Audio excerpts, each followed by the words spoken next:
Adam, go ahead.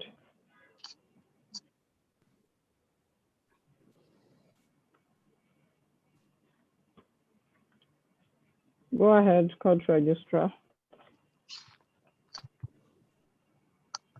Unmute yourself and call the case, court registrar. Yes, my lord. In the National Industrial Court of Nigeria, holding at Abuja Judicial Division, before His Lordship, Honorable Justice O.O. Oyewumi, 16 June 2021. Case number NICN/ABJ/387/2019 between Godwin Adeneakpong and Child Association Limited and others. Are the parties in court? Are the parties in court? Please unmute yourself and talk to the court. Are the parties in court, learned counsel? Is there any of the parties? Is the claimant in court? Is there any representative for the defendant? Can you hear me, learned counsel? Yes, my lord, we can hear you. However, we are for the second ruling, I believe. Okay, you are for which of the rulings? Is it the incorporative trustees? Okay. You may excuse yourself for about an hour and join us in an hour's time. If you are for that matter, we'll take that as the last, because I have another ruling after this judgment. Who is for this judgment? Who is counsel for this particular judgment, the case mentioned? Godwin Adeneakpong. No one is for that matter. Please unmute yourself.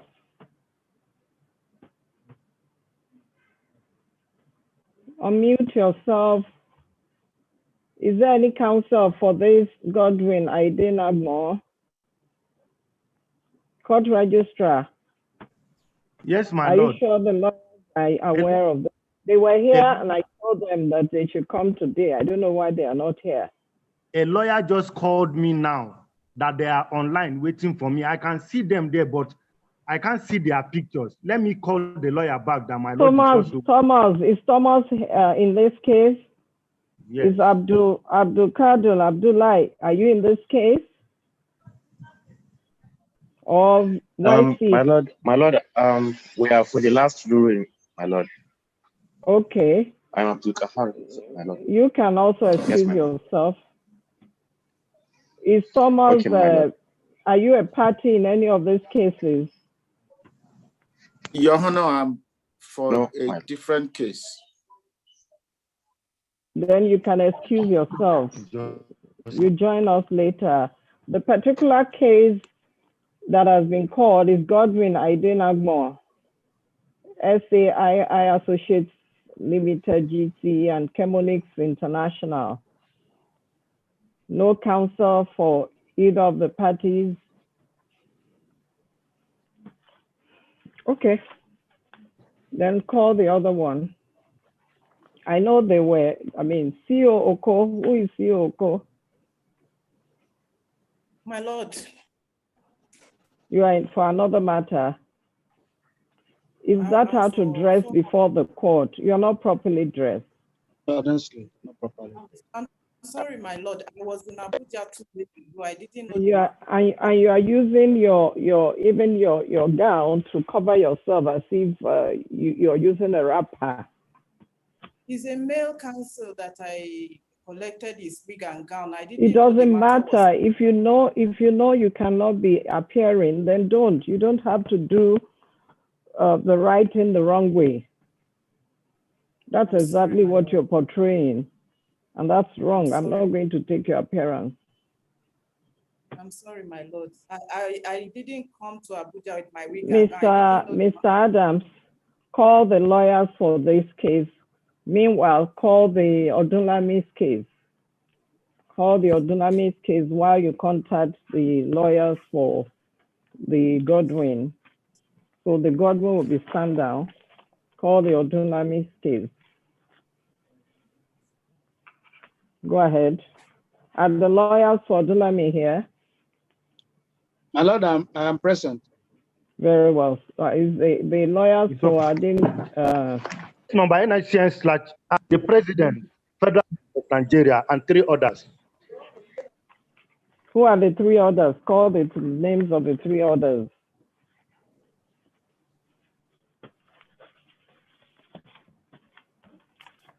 He has left. Adams Paul. The President, Federal Republic of Nigeria, Attorney General of the Federation and Minister of Justice, Honorable Minister of Agriculture and Natural Resources, and 4, the Permanent Secretary, Federal Ministry of Agriculture and Rural Development. None of the parties is present. My Lord, none is present. My Lord, the claimant applicant, the claimant is absent, my Lord. Appearances. With the greatest respect to your noble lordship, my name is Tolu Babaleye. My Lord, my appearance is for the claimant. Any other appearance? Any other appearance? Alex Akoja, are you in this case? Yoko, are you in this case? Okay, I'll go ahead. The ruling is ready. I'll deliver it.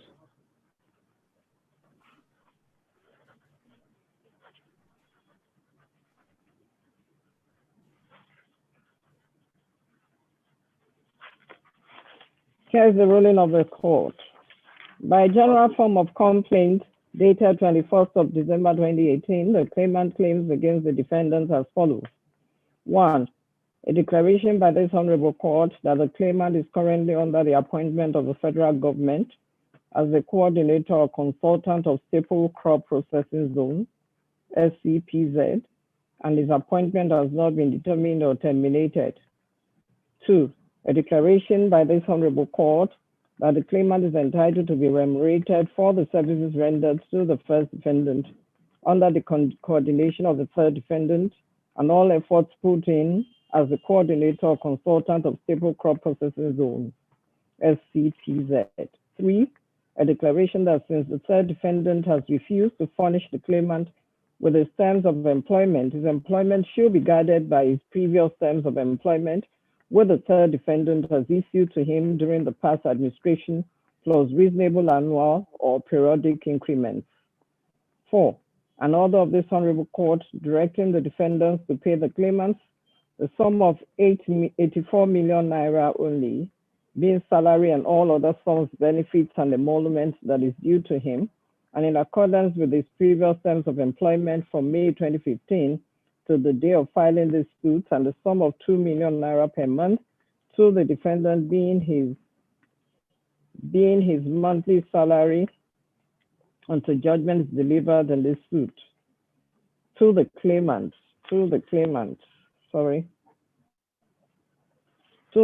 being his monthly salary until judgment is delivered in this suit. 5, an order of this honorable court awarding the sum of 10 million naira as cost of litigation against the defendants for failure to pay the claimant as at when due. 6, an award of 20 million naira as general damages against the defendants jointly and severally for the trauma and every disadvantage suffered by the claimant as a result of failure on the part of the defendants to pay him his salaries, emoluments, and all the benefits that are due to him from 2015 till date. Filed in support of this complaint is a 27-paragraph statement of facts, equally filed in support of the complaint's written statement on oath of the claimant as CW, the list of witnesses, and the schedule of documents equally accompanying the processes of the claimant. The first and second defendants filed an 11-paragraph statement of defense and relied on the witness statement on oath filed by the third and fourth defendants. The third and fourth defendants in the same vein filed a 30-paragraph joint statement of defense to the claim of the claimant, equally filed in support by witness statement on oath and a list of witnesses. The claimant filed a reply to the defense of the defendant. Please mute yourself. During trial, claimant testified for himself and tendered several exhibits in the suit. The claimant was cross-examined by the third and fourth defendants in this case. The court so motu at that stage asked parties to address it on whether the relationship between the claimant and the defendant is contract for service or contract of service, and whether this court has the vials to adjudicate on this case in view of the facts of the case. The claimant filed first and the defendants equally filed. I have reduced all their submissions into the body of this ruling. So I'll go straight and to the decision of the court. I've considered the submissions of parties in this case. It is clear from the above that two major issues arise for the determination of this case, to wit, whether the relationship between the parties is that of a contract of service or contract for service, and whether this court is clothed with the requisite vials to entertain the suit. In respect of issue 1, I agree with the claimant counsel in his submission that it is expedient to look at judicial interpretation of the terms contract of service and contract for service. The claimant viewed paragraph 3 of the affidavit of fact deposed and attached as with SCPZ1, argue that his contract with the defendant is that of service. The first and second defendant viewed paragraph 4C of their counter affidavit stated that the first and second defendants did not enter into any contract or appointment with the claimant. The third and fourth defendants in their counter affidavit did not deny the existence of a letter of appointment dated 27th May. They merely averred that the CADA grade level, designation, salary, emolument is like other letters of appointment issued by the government. It is tried that documents attached to an affidavit forms part of the affidavit. In the case of Ezenoche versus Igwe, citation is provided. The case of Iyeke versus PTI, citation is provided. The case of Miriam versus Ali Owe, citation is equally provided. In the case of Alpha versus Atai, citation provided. The Supreme Court held that documents attached to affidavits are relevant as they are utilizable as hanger for reconciling conflicts in affidavits. It is part of the contention of the third and fourth defendants in their written submissions that the documents attached to the affidavit of the claimant as with SCPZ to SCPZ2 are public documents and not to be certified before the court can act on them.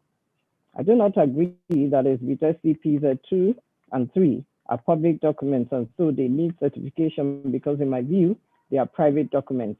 See the case of Dawan and EFCC citation provided. However, it is not true that public documents attached to affidavit need to be certified.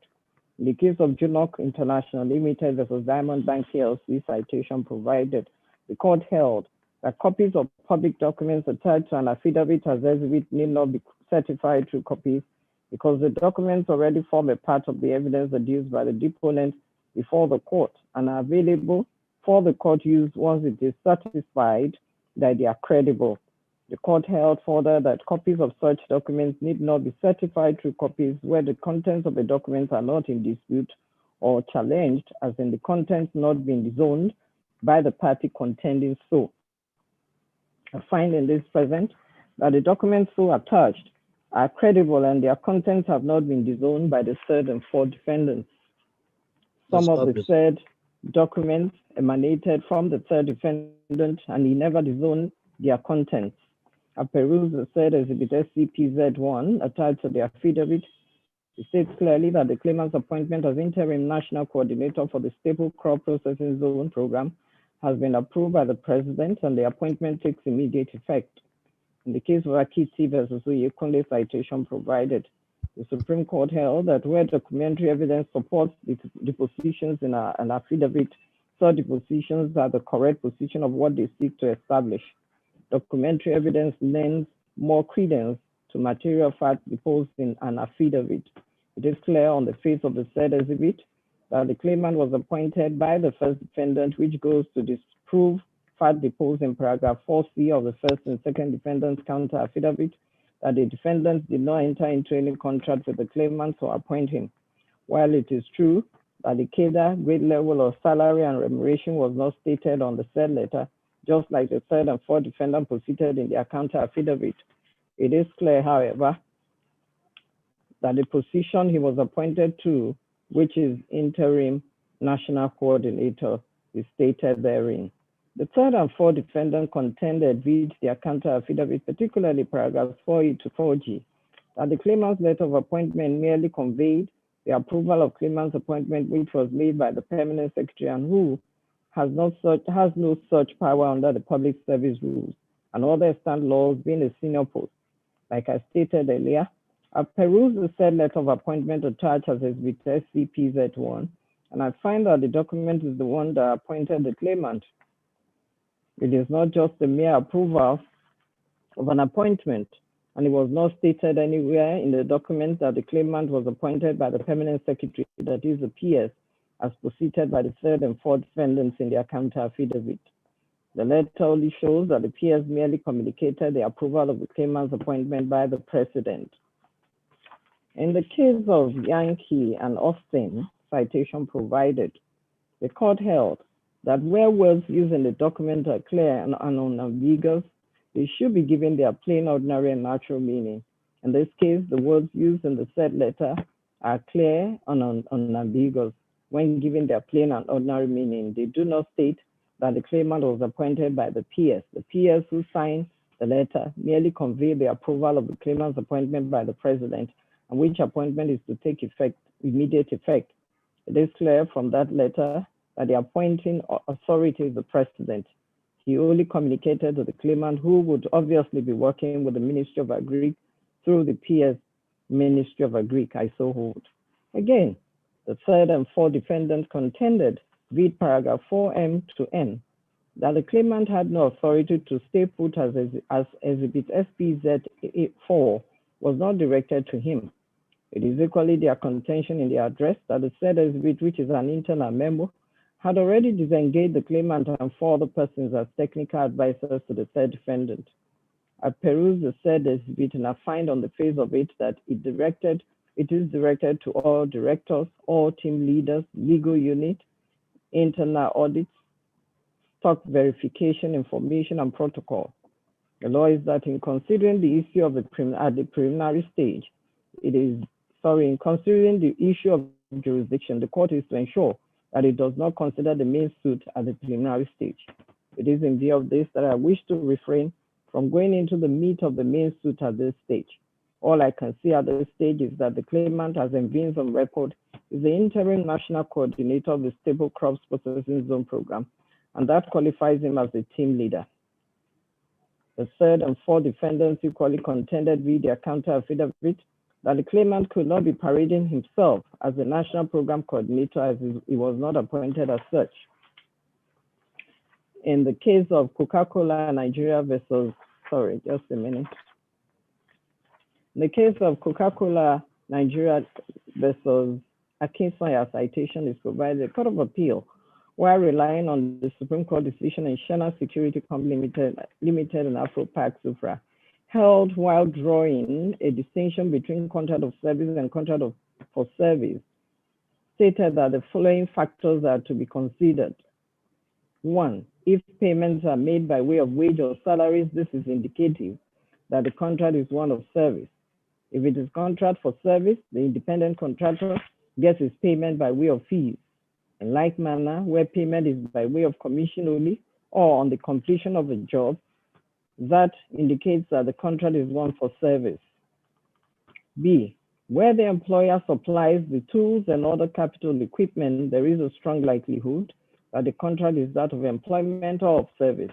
But where the person engaged has to invest, provide for capital for the work to progress, that indicates that it is a contract for service. 3, in a contract of service or employment, it is inconsistent for an employee to delegate his duties under the contract. Thus, where contract allows the person to delegate his duties thereunder, it becomes contract for service. D, where the hours of work are not fixed, it is not a contract of employment or service.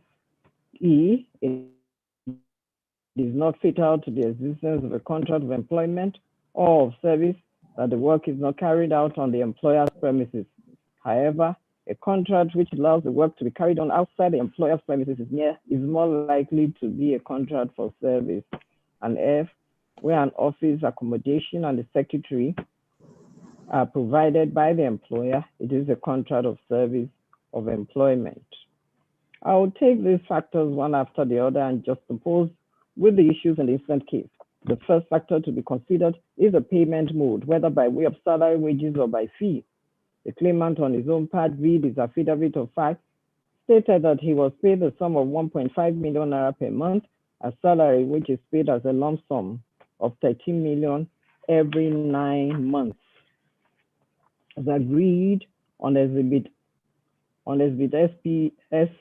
SCPZ 1, 2, and 3. I have perused both exhibits and I find that exhibit SCPZ 3 predates the date of appointment of a claimant by the first defendant and was made between the claimant and one commercial agri development project as the client.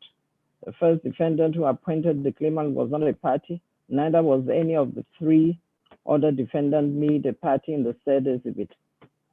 It is tried law that documents speak for themselves. See the case of Okutemi and Airtel Nigeria. Okutemi versus Airtel Networks Limited citation is provided. I agree with the facts deposed by the third and fourth defendants in paragraph 4K of their counter affidavit.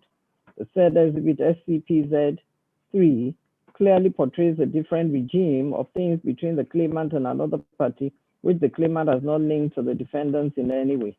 A cursory look at other exhibits attached to the claimant's affidavit of fact does not show how the claimant was paid salaries after his appointment in 2015. In fact, it is the non-payment of his remuneration that has stated this action in court. I equally do not agree with the fact deposed by the first and second defendants in paragraph 4E of their counter affidavit that the claimant was to provide specific service in return for a fee. There is nothing attached to that counter affidavit to support that assertion. Like I've stated earlier in this ruling, documentary evidence lends more credence to material facts deposed in an affidavit. The first and second defendants who would want this court to believe that the claimant was to be paid by a fee has not attached any evidence in proof of this. It is in this light that I discountenance the assertion of the first and second defendant. The second factor to be considered is the supply of tools and capital equipment to facilitate the job. Where such is done by the employer, it raises the presumption of a contract of service. But where it is done by the person engaged, it shows that the relationship is one of contract for service. The claimant had deposed in paragraph 17 of his affidavit of fact that the money used to execute his project is included in the national budget. I perused all the exhibits attached, particularly exhibit SCPZ 11, and I find that it is defendants that provide the tools and capital needed for the job. It is clear on the face of the said exhibit that it is the defendant that is responsible for funding and providing capital to fund the staple crops processing zones. The defendants did not controvert exhibit SCPZ 11, neither did they challenge its content. Paragraphs 3 and 4 of the said exhibit are instructive on this issue. In fact, in paragraph 4, it was stated that the program got 19.7 million from 2017 budget. This goes to show and lend credence to the fact that it is the defendant that supplied capital for the program and not the claimant who was engaged. I so find and hold. The third factor to be considered is delegation of duty. If a person is allowed to delegate his duty, it is a contract for service, but where the duty is not delegated, it is a contract of service. I find from the perusal of all the exhibits attached that major work of the claimant is coordination of the staple crops processing zones program. It was also contended by the third and fourth defendants in their address on this issue that the claimant did not accept the appointment as stipulated in exhibit SCPZ 6, and so the claimant only engaged on the frolic of his own as depicted on exhibit SCPZ 7.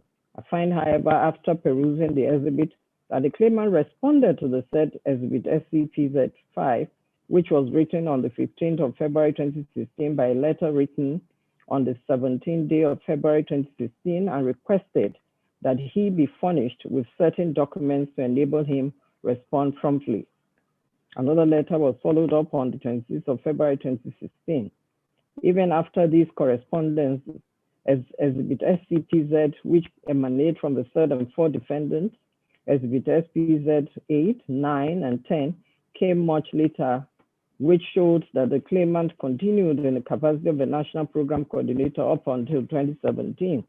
It is thus clear from these later exhibits that the acceptance or no acceptance within 1 week by the claimant was never an issue, as the four defendants still refer to the claimant as National Program Coordinator even after then, and as seen on Exhibit SCPZ 7, the import of which is that he was deemed to have accepted and held out to be the National Program Coordinator of the third defendant. So it is not true that the claimant was engaging on the frolic of his own as depicted in Exhibit SCP 7. I find that the claimant alone is to perform the duty of the coordination and leading the team, and not any other person, I so hold. The fourth factor to be considered is fixture of hours of work. The claimant had deposed in paragraphs 14 and 15 of the affidavit of fact that he resumes work at 8 a.m. and closes by 5 p.m. and he was not allowed to leave work anyhow without taking permission, as he even applies for annual leave, just like civil servants. The defendants did not controvert these facts deposed by the claimant. Third and fourth defendants merely contended that these are exclusive preserves of civil servants. I do not agree with the third and fourth defendants that leave and resumption of office at 8 a.m. and 9 p.m. and closure at 9 p.m. are the exclusive preserve of a civil servant.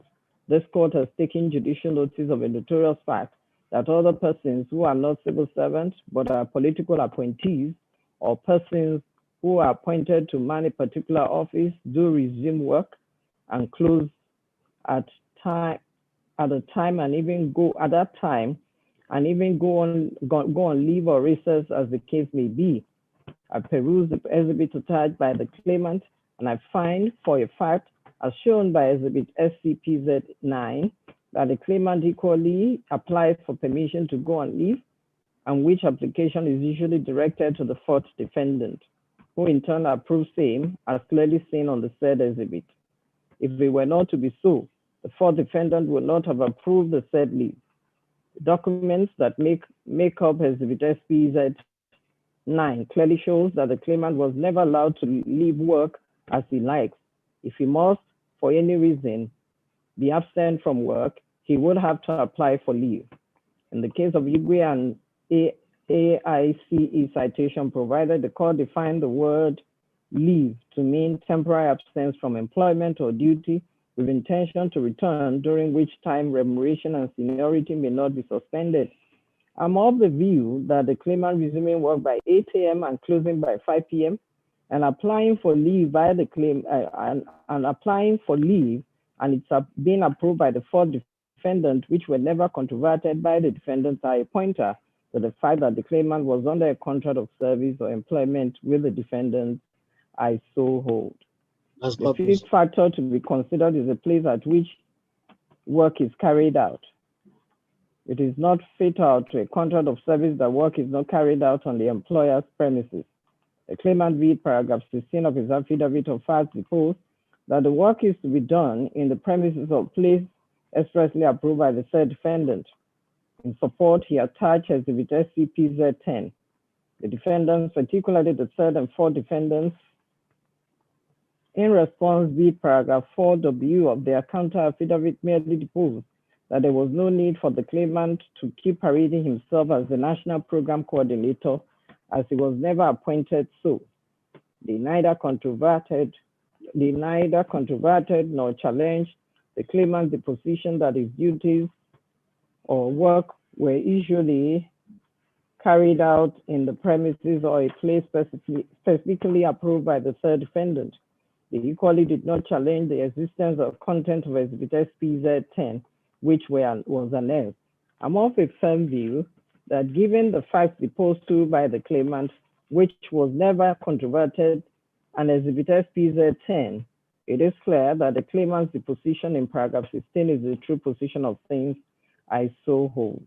The last factor to be considered is the provision of office space and support staff by the employer.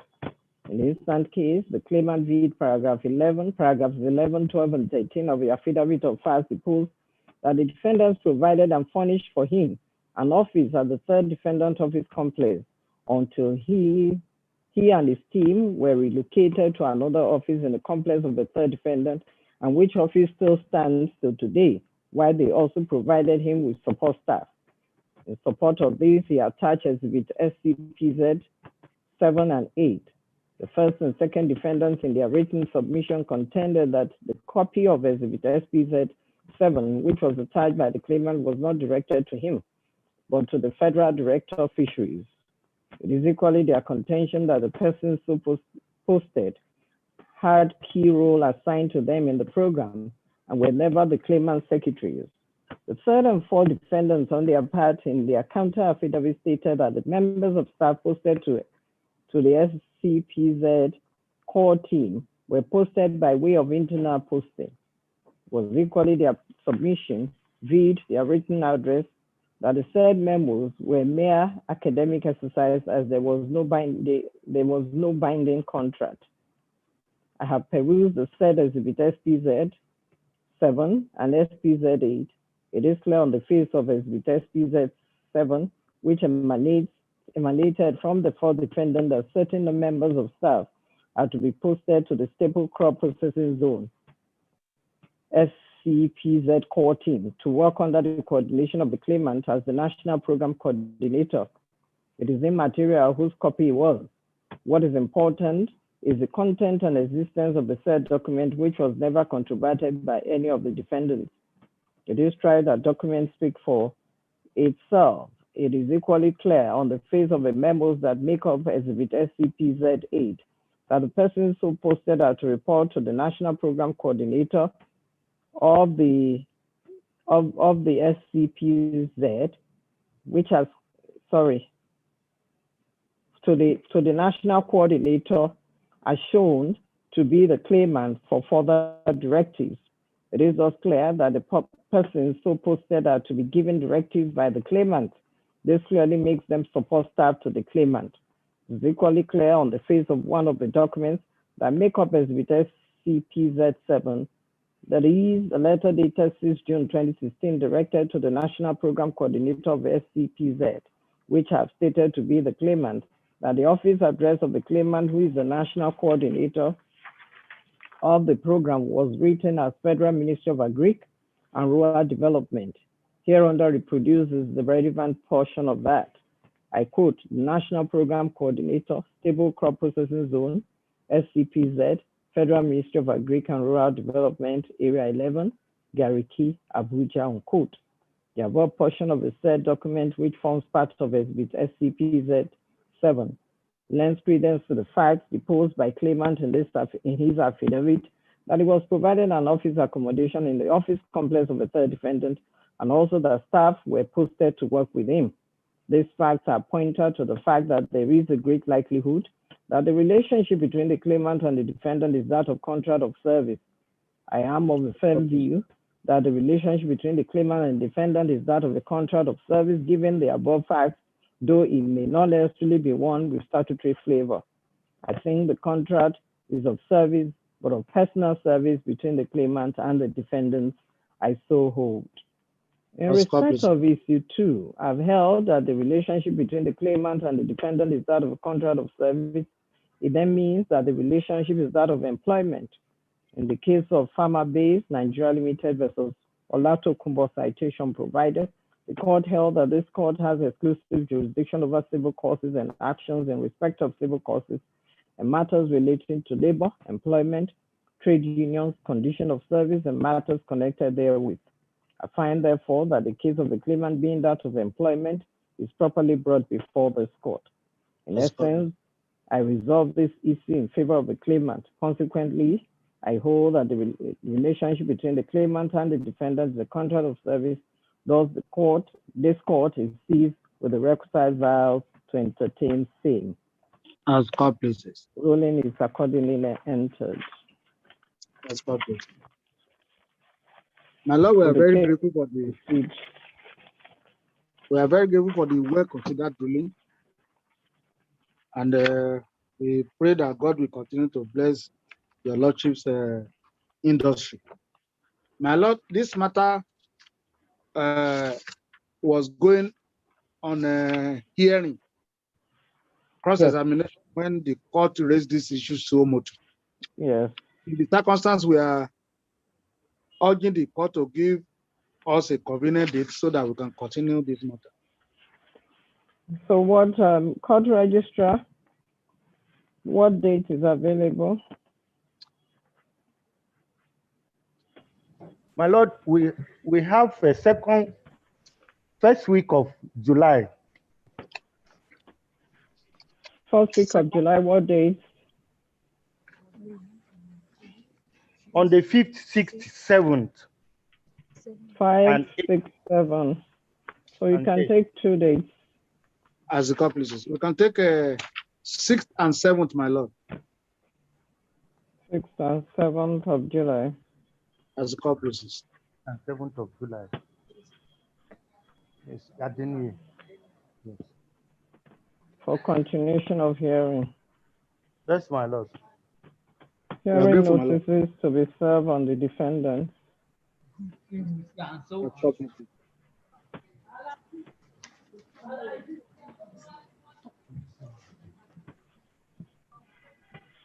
Very well. We are very grateful, my Lord. You're welcome. Call the next case, the judgment. My Lord, I'm calling that judgment now. Go ahead. Case number NICN/ABJ/387/2019 between Godwin Adenagbo and Sol Associates Limited and another.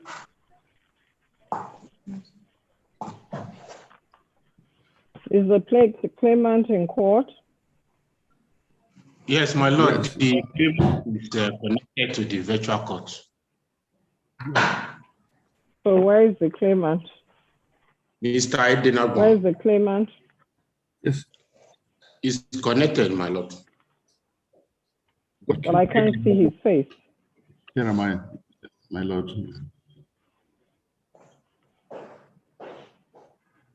Any representative for the first and second defendant? Neil? My Lord, none to the best of our knowledge.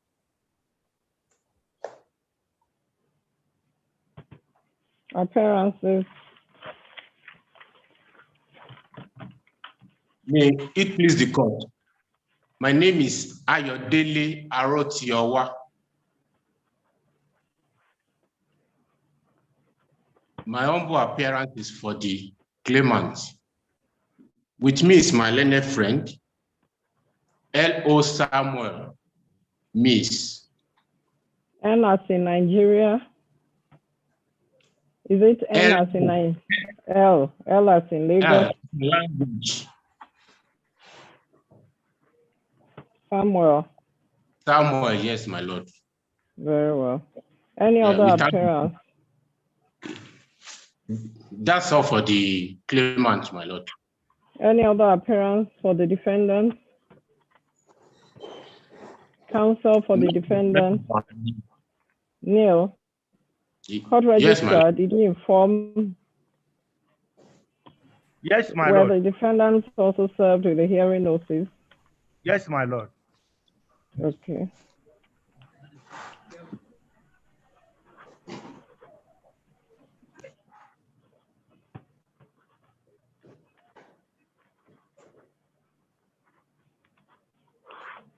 The judgment is ready and I will go ahead and deliver same. As the court pleases. By general form of complaint dated 4th of December 2019, the claimant commenced this action praying the court for the following relief.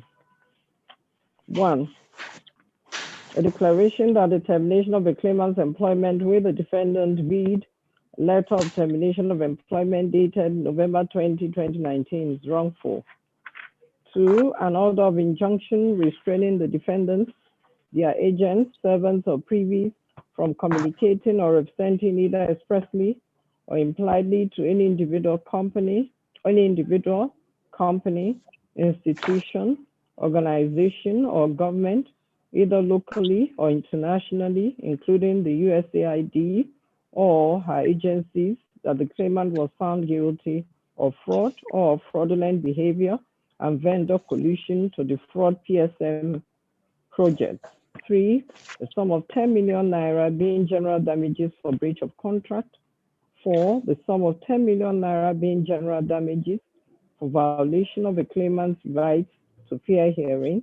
5, interest of 10% per annum on the judgment sum. From date, just a minute, please, learned counsel. Just a minute, please, learned counsel.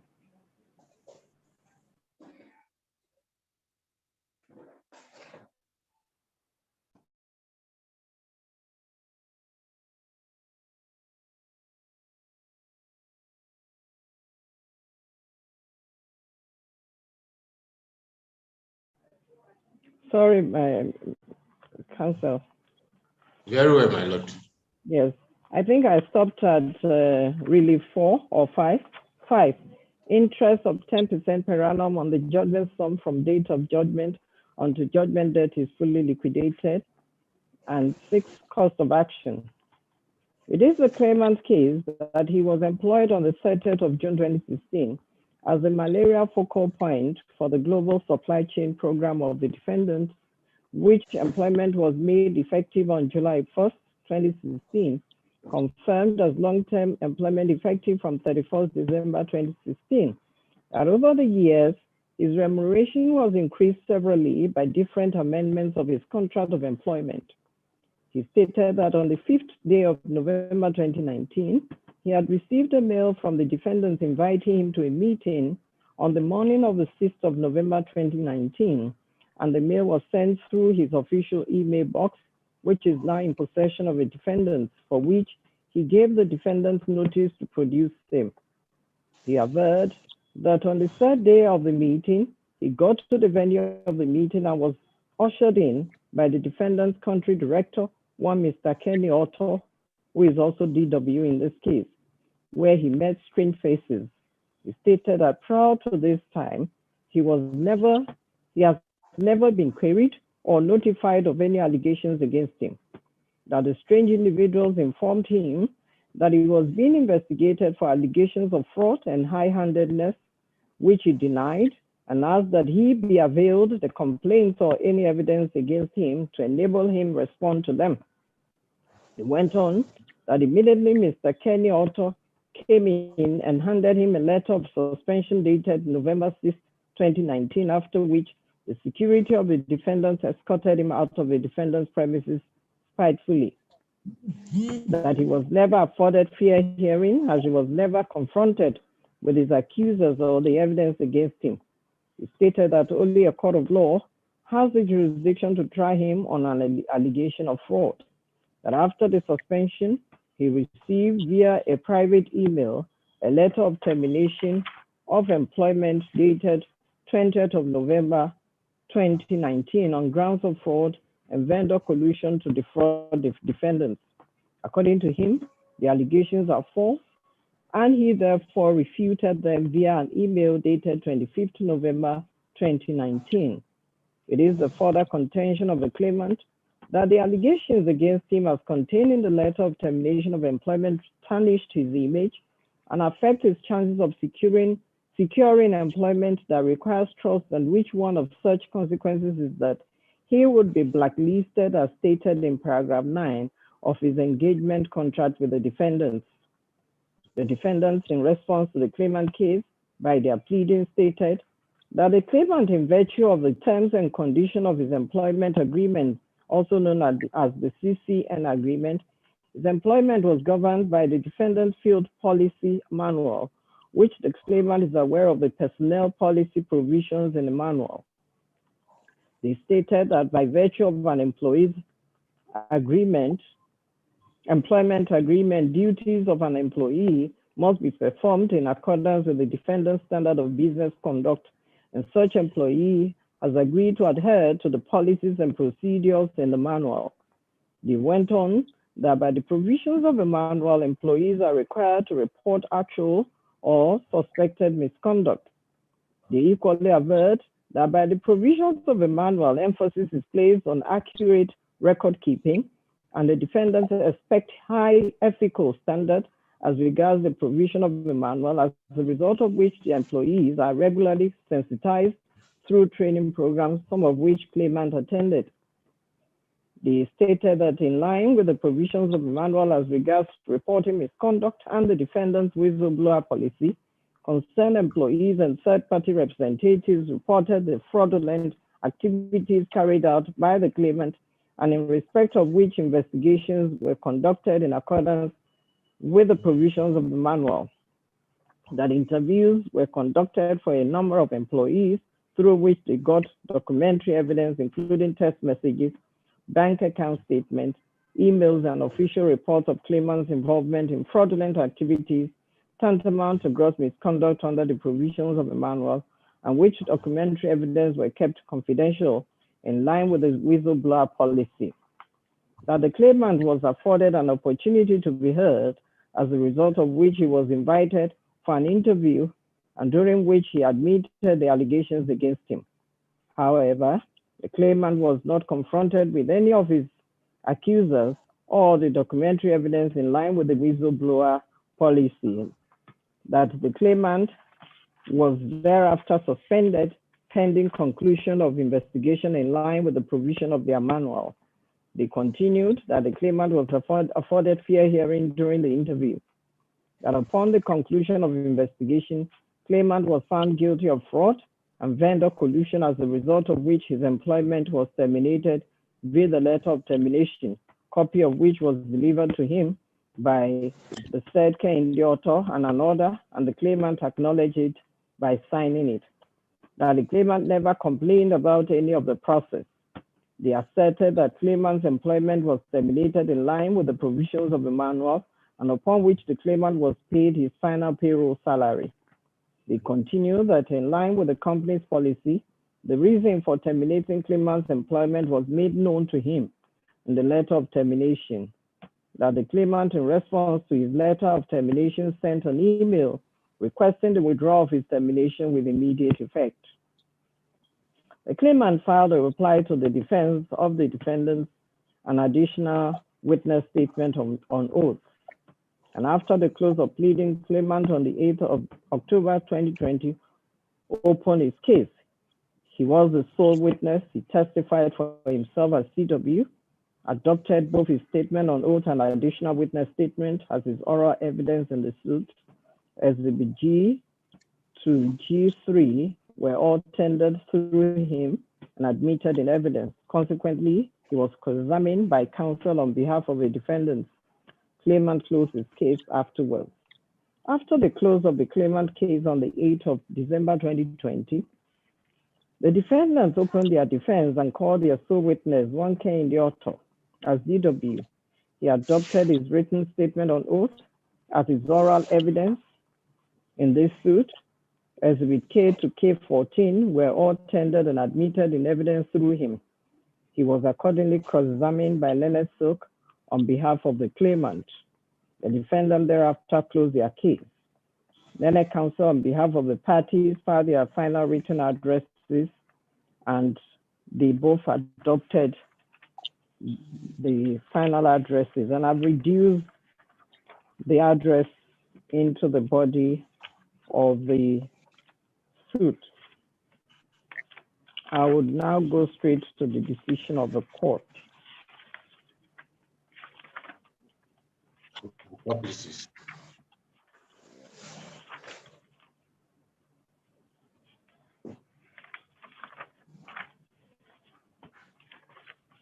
I've examined all the processes filed in the suit, the exhibit tendered by both parties, and the submissions of counsel.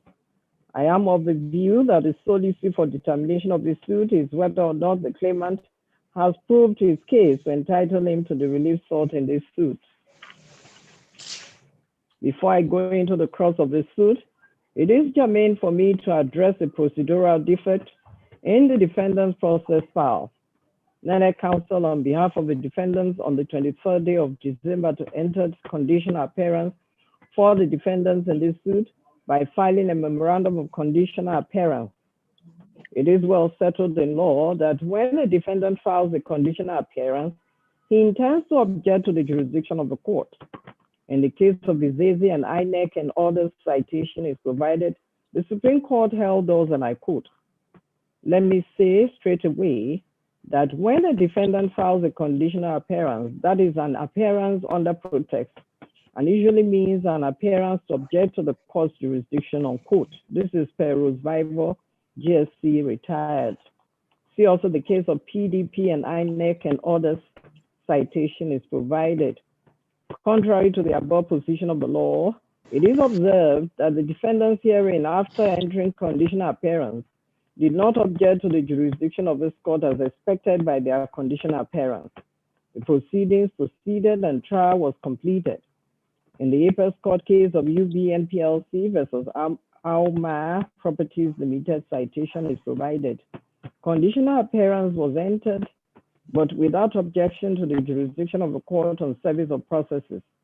The Apex Court held also per Rosevivo, GSC, retired those, and I quote, "The defendant entered conditional appearance. This is an appearance under protest and usually means an appearance to object to the court's jurisdiction to hear the case. After the entry of conditional appearance, learned counsel for the defendant at no time objected to the court's jurisdiction. Proceedings proceeded. The appearance of the defendant to the proceedings in the High Court was thus unconditional. The above explains why the entry of conditional appearance was worthless," unquote. It is in line with the above case law authority that I find that the appearance of the defendants in this suit is an unconditional one. In the case of Adegoke Motors Limited versus Adisa and another citation provided, the Apex Court held inter alia that if a defendant fails to object as expected and allow the case to proceed with his participation as in the instant case, he will be deemed to have submitted to the jurisdiction of the court. The defendants having not raised any objection to the jurisdiction of this court after entering conditional appearance are deemed to have made an unconditional appearance and submitted fully to the jurisdiction of this court, I so find and hold. It is worthy of note that learned counsel on behalf of claimant had noted in the final written address that the documents tendered by the defendants were dumped on the court. On the 8th of December 2020, the defendant's witness, DW, testified on oath and adopted his written statement on oath. He made reference to all the documents he intends to rely on, and they were all at once tendered and admitted in evidence. The Apex Court per Kekiri from GSC in the case of Bababi versus FRN citation provided held that the law is settled on documents tendered in court which purpose and what must be demonstrated through a witness. It is settled also that the duty lies on a party who wants to rely on a document in support of his case to produce, tender, and link or demonstrate the documents tendered to specific facts of his part of his case. See also the cases of Oluwasogo and another versus INEC citation provided. A document having been pleaded by a party should be linked by a witness to the allegation in the pleadings.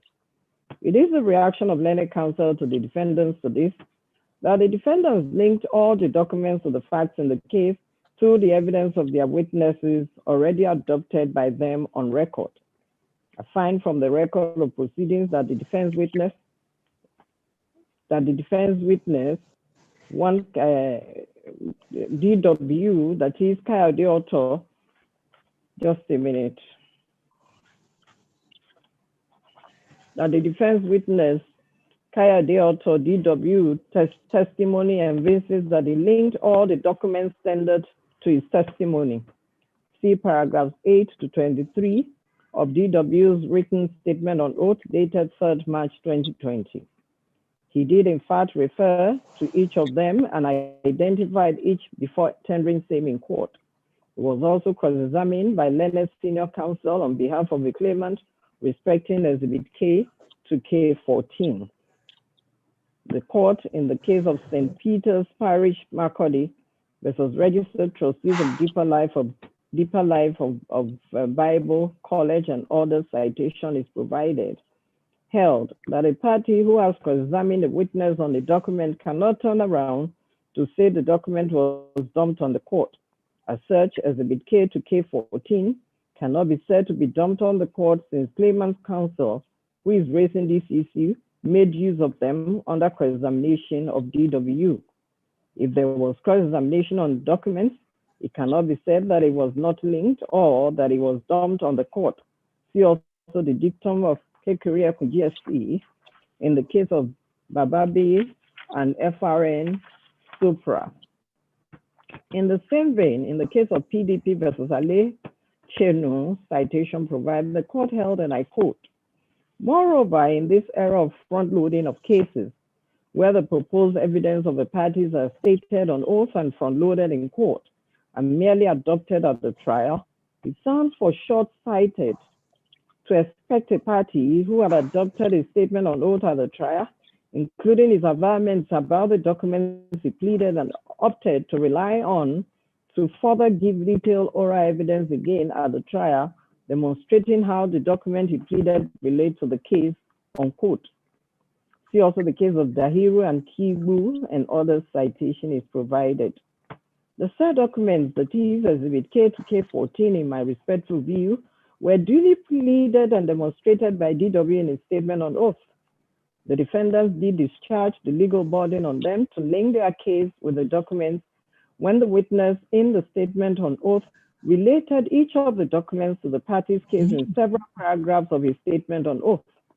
See specifically paragraphs 8, 10, 11, 12, 13, 17, particularly 17B, 17C, 17H, and 18 of the said statement on oath, which the witness adopted as DW on the 18th of December 2020.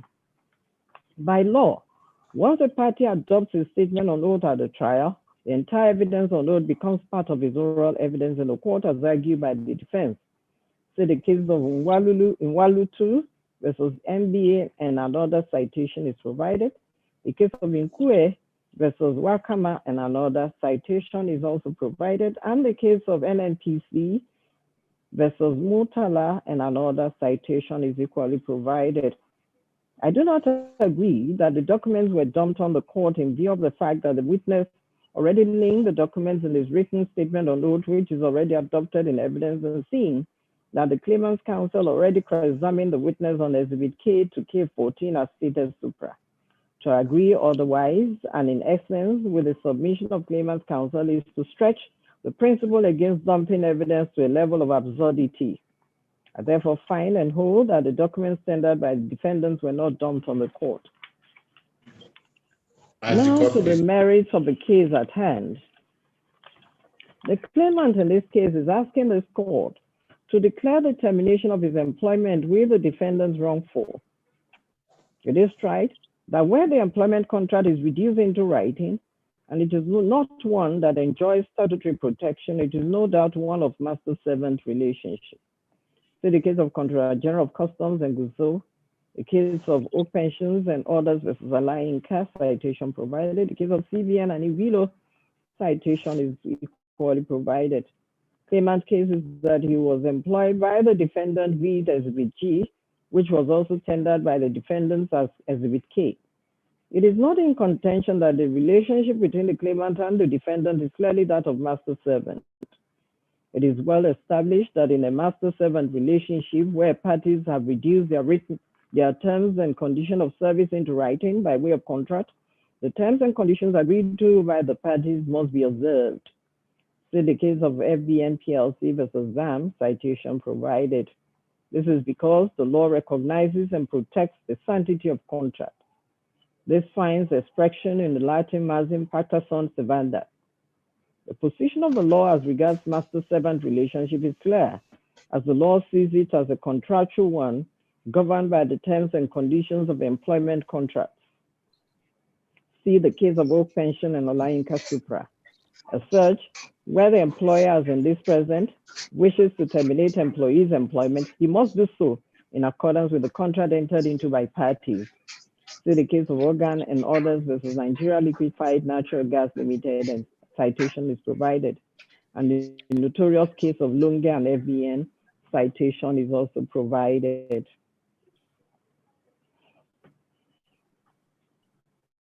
In the case of University of Calabar and SCN, citation is herein stated. The court held that in an action whereby the plaintiff or claimant seeks declaration that the termination of his employment was wrongful, null and void as in the instant case, the most fundamental issue to put before the court is the condition of service which governs the employment. Such an aggrieved party must aver it as a cardinal issue in the pleadings, and also lead evidence to demonstrate in court non-compliance with the terms and conditions of service. The court, in the case of University of Calabar and SCN Supra, went further that if the conditions of service have been pleaded, the claimant may now go ahead to prove that the disciplinary procedure was not conducted fairly or that the employer breached a certain term of his contract. The documentary evidence before this court, particularly Exhibit J, also tendered as Exhibit K by the defendants, contained the terms and conditions of service of the claimant's employment with the defendants, as I've stated earlier. The said document clearly shows that the claimant had a contract of employment with the first defendant. It is tried that document speaks for itself, and the court cannot infer an intention different from the words used. See the case of Asugwo and another versus Omoli, and another citation is provided. The case of Ikeme Funa and others versus Ilondia and other citation is equally provided. It is clear on the face of the said document that the first defendant is an associate company of the second defendant. Paragraph 3 of the said contract of employment stipulated that the claimant will be placed on a probationary period of 6 months, after which employment will be confirmed on satisfactory performance. The claimant's employment was confirmed via the letter made effective on the 12th of March, 2016. The document confirming claimant's employment equally preserves the previous terms and conditions of employment of claimant as seen as Exhibit G. The said contract of employment as Exhibit K or G, equally incorporated in the same paragraph 3 thereof, the applicability of the adherence of claimants to the defendant's policies and procedures outlined in the defendant's policy manual and all the corporate policy manual obtained from the second defendant's home office in the United States as part of the contract. It then means that the defendant's policy manual forms part of the contract of the claimant's employment. The term of employment of the claimant was subsequently amended via letters, first amendment dated 23rd March 2017, effective July 1st, 2016, second amendment letter made effective July 1, 2017, amendment number 3 and amendment number 4. The said letters provided that all the terms and conditions of employment agreement of July 1, 2016, as provided in the original term of employment as Exhibit K, still remains in force. The amendments were to take care of the increase in claimant remuneration, except for the amendment number 3, which amended the appointment or job description of claimant, scope of work, schedule of duty, and the reporting of the claimant in the original term of employment. From the foregoing, it will therefore not be wrong for me to find that the employment relationship between the parties was regulated by terms of agreement as Exhibit K or G, with the subsequent amendments and the employer's policies as obtained in the field office policy manual and all the corporate policy manual obtained from second defendant as contained in the employment contract, I so find and hold. The employment relationship between parties continued till the claimant's employment was terminated by the defendant via the letter dated 20th of November 2019, Exhibit G2, which was forwarded by email to the claimant. I've perused the said Exhibit G2, and it is effulgent from the said letter that it was issued in accordance with quote and unquote SA 11 Associates, an associate company of Chemonix International Incorporated policies, unquote. Claimant's employment agreement, unquote. As I have stated earlier, the said policies were incorporated or made applicable to claimant's employment as contained in the employment agreement. In the case of Keystone Bank Limited and Clark, citation is provided. The court per NIMPA JCA quoted with approval the decision in Olani and others versus Unilag and another Supra, that just like other contracts, contract of employment creation and termination are subject to the general principle of contract. As such, where the terms of contract are in writing, parties are bound by the express terms of their contract. The duty of court in such instance is to interpret the terms of contract of the parties and give effect to it. See also the case of Omega Bank Nigeria PLC versus OBC Limited, citation is provided. The court in interpreting the terms of the contract between the parties must give the words their plain, ordinary, and natural meaning, where the words used are clear and unambiguous. In the case of Asset Petroleum Enterprises Nigeria Limited versus Petroleum Equalization Fund Management Board, and another citation is provided, the court held that where the words used in the contract are clear, the operative words in it should be given their simple and grammatical meaning. See also the case of Adejima and Agumagu, citation is provided. The contention of the claimant is that the defendant terminated his employment wrongfully without giving him fair hearing. He is thus urging the court to declare the termination of his employment by the defendant wrongful. It is the position of the defendant, however, that the employment of an employee who has committed gross misconduct in breach of the field policy manual, just like claimant, will have his employment terminated after being investigated by the defendants. The said field policy manual, which is in evidence as Exhibit K2, stipulates that termination may occur for a variety of reasons and may be initiated by the employer or employee. See item K, page 51 of the said Exhibit K2. The field policy manual stipulates that termination may be for cause that is for a reason, as is the case in the instant case. It stipulates as follows in section 6, item M, in respect of termination for cause. I quote, M, termination for cause. Termination for cause is initiated by the employer for a variety of reasons, including, but not limited to, gross misconduct as detailed in the summary dismissal list section K, summary dismissal without notice, or actions that are damaging to the interests of the company and or the project. Chemonix SAII's general policy is not to take such termination lightly. Therefore, before a termination for cause is determined, Chemonix is committed to conducting a thorough investigation process. Global HR is consulted in terminations for cause. An employee may be placed on a suspension to preserve the integrity of the investigation process.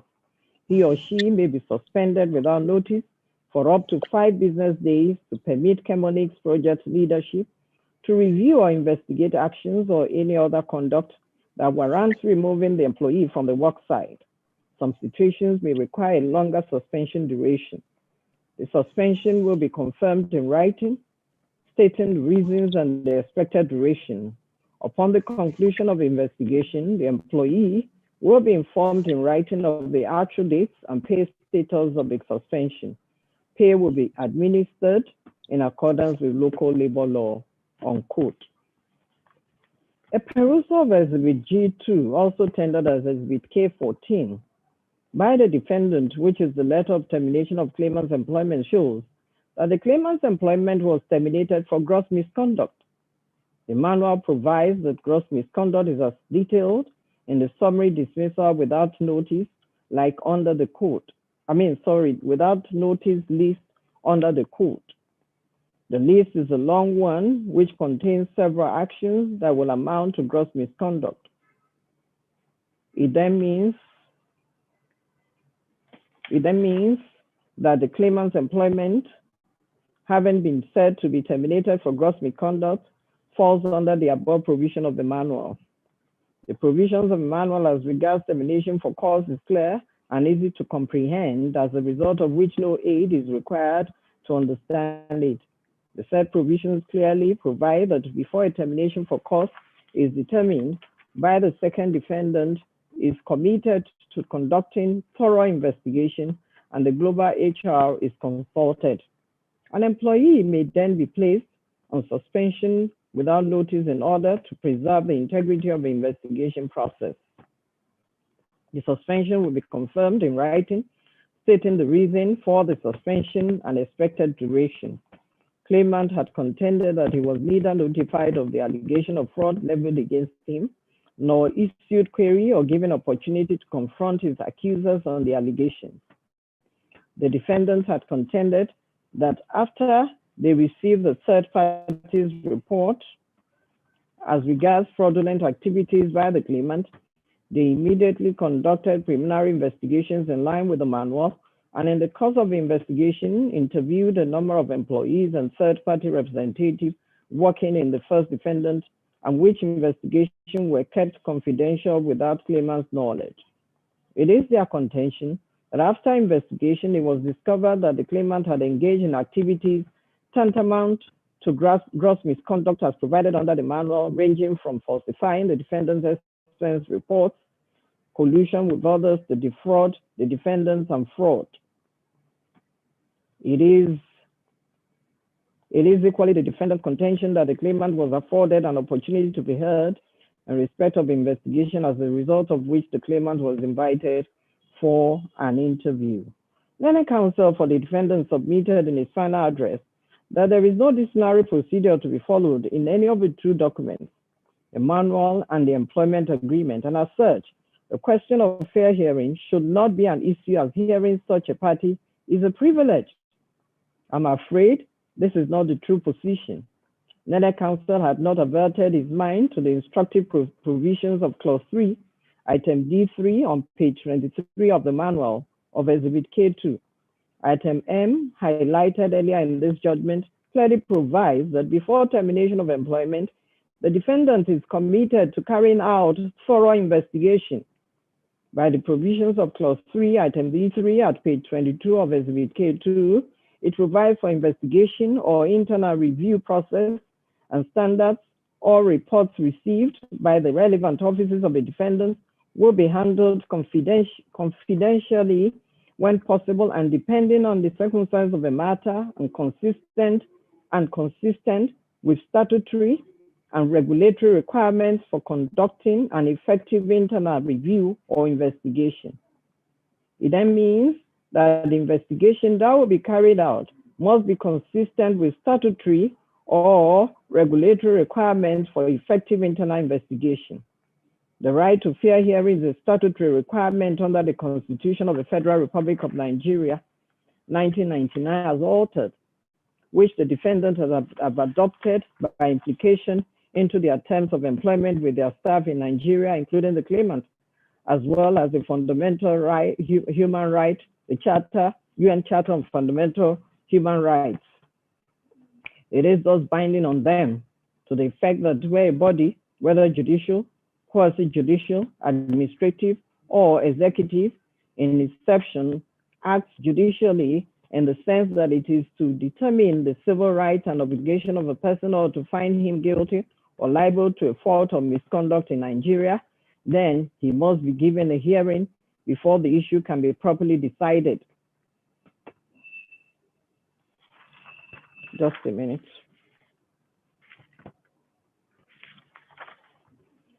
That is the intendment of Section 36 of the 1999 Constitution as altered. In such cases, the hearing investigating body must be seen to have observed all the implications and attributes of fair hearing. Right to fair hearing is a fundamental statutory requirement in Nigeria in respect of any investigation as expressed supra.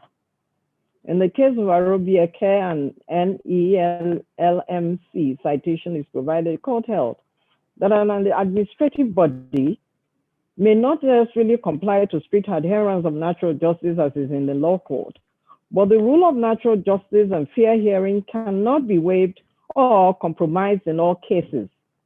In view of this, I am of a humble view that even though there is no express step for the procedure of investigation, the procedure of investigation by the defendants, however, should be in accordance with statutory requirements for effective investigation as stipulated by Clause D3 of Exhibit K2, and one of which is the right to fair hearing. I still find and hold. The provision of the manual, particularly Section 6, Item M, we produced earlier in this judgment, that thorough investigation be conducted before employment be terminated, has its roots in the principle of natural justice as stipulated in the UN Charter on Human Rights, as well as the African Charter on Human and People's Rights. Investigation in the spirit of the manual connotes that the allegations against the claimant will be taken and thoroughly investigated, with the claimant afforded an opportunity to adequately defend himself.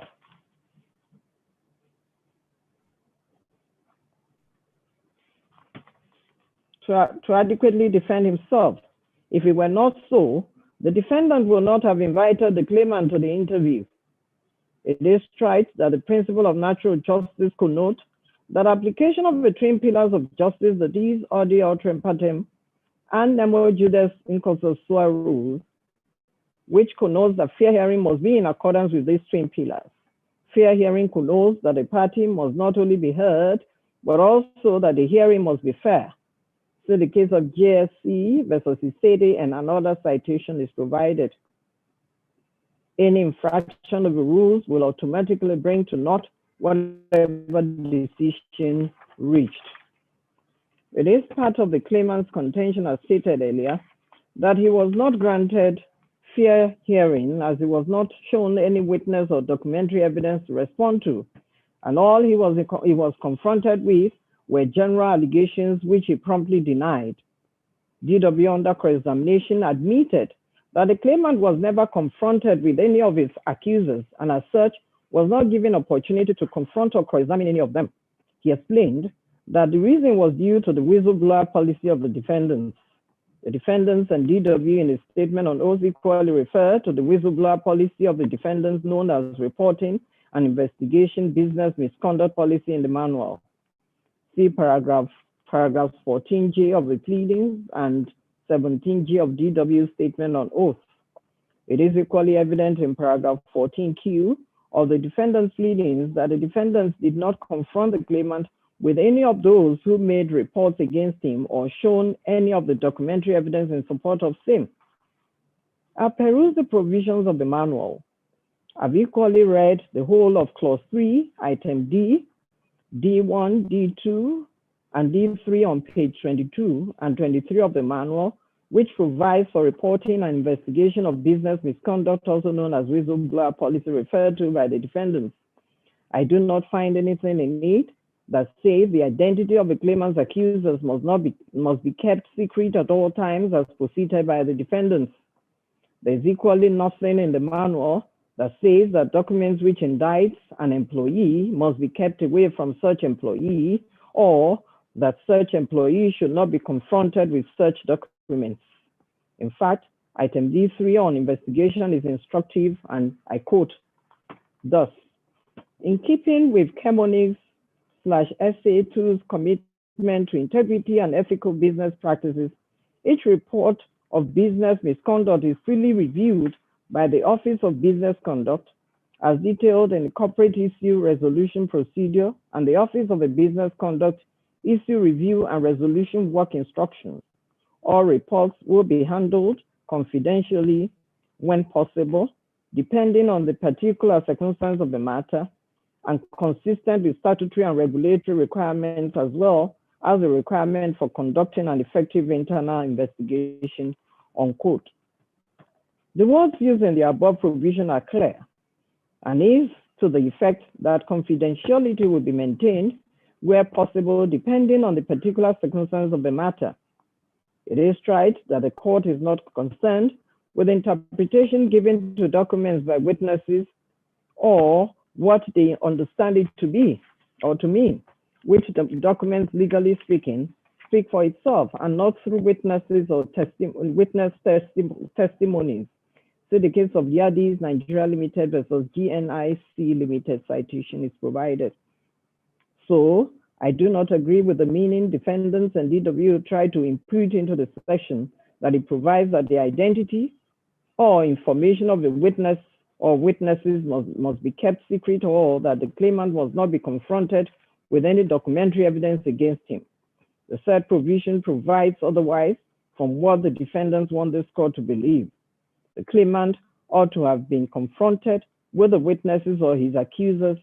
Even the manual has a provision against retaliation and retribution of employees who made report or participated in any investigation. See item D3 of clause 3 on page 23 of the manual. Learned counsel for the defendants had submitted in his address that the provision for anonymity is to protect the accusers from retaliation, going by the provision of clause 3, item D2 of the manual. This is not the true interpretation of a provision on anti-retaliation. The provision on retaliation is a provision that forbids persons from retaliating against employees who made honest report or participated in investigation. It is not, however, a provision to protect the anonymity and identity of reporting employees or persons who have participated in investigation, as learned counsel suggested. The provision is clear and clearly forbids victimization or victimizing persons who made reports or participated in the investigation. The provision does not, however, protect the anonymity or confidentiality of the reporters. It is not a provision to protect the identity of the reporters or those who participated in the investigation, but to forbid other employees from victimizing those who have reported or participated. In fact, it shows that persons should be free to report and participate in the investigation without fear of retaliation, as against what the defendants want this court to believe. Learned counsel misconstrued the meaning and import of the anti-retaliation policy. So there was absolutely no reason for the defendants not to have confronted the claimant with witnesses or his accusers and the purported third-party witnesses, since such persons are guaranteed protection from retaliation by the claimant. The provision of the manual in this regard does not give the defendants the right to shield an informant from the investigated employee. Learned counsel on behalf of the claimant had submitted in his final written address that the defendants lack the jurisdiction to try the claimant, as the allegation is one of crime and which only a court of law can try. Learned counsel relied on the case of Awala and Nigeria Telecommunications Supra. The decision in that case is that administrative bodies cannot conduct criminal trial or convict a person of criminal offense. In my view, what the case decided is that it is not the responsibility of an investigative panel, to decide the criminal liability of the person. That is an exclusive preserve of the court of law. This should, however, not be misconstrued to mean that an employer is divested of exercising disciplinary control over an employee on cases of misconduct bordering on criminality. Where the latter is the case, the position has always been that an employer can discipline an employee on cases of misconduct bordering on allegations of crime. Where the allegation is based on misconduct, though with elements of crime, the employer can discipline the employee, after which it may report him also for possible prosecution on the allegation of crime. The law is now settled that the prosecution of an employee of any allegation of crime is not a sine qua non to the exercise of the power of an employer for dismissal for misconduct. So the case of Gojia 4 versus Access Bank PLC citation is provided. In the instant case, the claimant was allegedly reported for having committed business misconduct under the provisions of the manual, and his employment was terminated for gross misconduct bordering on fraudulent activities and vendor collusion. What I have been laboring to say here is that in accordance with the extant position of the law, the defendants can exercise disciplinary control over the claimants without charging him to court first. However, The only exception is where there is already a criminal action in court on the elements of crime, in which case the employer has to wait for the outcome of the criminal action. See the case of Ajayi and Icahn. Citation is provided. I find that the defendants had the power to exercise disciplinary control over the claimant for allegations of misconduct without first trying him on any criminal allegation of fraud. See the case of Arinze and First Bank PLC Supra. The defendants in their pleadings at paragraph 14L pleaded that in course of investigation, officials of the defendants were presented with documentary evidence of claimants' fraudulent activities, which included text messages, emails, bank account statements, and official reports of employees.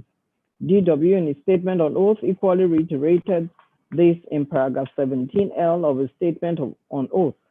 In the same vein, DW, while under cross-examination, confirmed that there were documents leading to the accusation of the claimant, but claimant was not confronted with them. The claimant viewed his reply and additional witness statement on oath contended that contrary to the assertion of the defendant, he was denied fair hearing as he was not shown any documentary evidence against him. All he was confronted with, according to him, were general allegations of facts, which he promptly denied. GW also admitted under cross-examination that none of the documents which indicted the claimant was tendered by the defendant in evidence before the court. The defendants, who would want this court to hold that they afforded the claimant an opportunity to defend himself, did not even do well to tender the documents upon which they based their action on in court. Assuming, but I'm not conceding, that their whistleblowing policy forbids them to show the claimant, which have held Supra not to be so, does it forbid the court from equally seeing those documents? The listed documents like checks, account statements, and so on. I therefore find it difficult to believe the defendants anyway. The onus of justifying the termination of the claimant's employment on an allegation of fraudulent misconduct is on the defendants.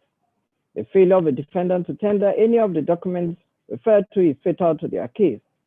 I therefore find it difficult to agree with the submission of counsel on behalf of the defendants in his reply on points of law that the defendants have been able to prove through the investigation that the claimant was engaged in misconduct. Then counsel on behalf of claimant in the final address relied on the failure of the defendants above to tender any evidence. The claimant in this case seeks declaratory relief, and by his relief one of his claim. It is the well-settled principle of law that in the case for declaratory relief, as in the instant case, the claimant must, excuse me, I need to drink water. As the court pleases.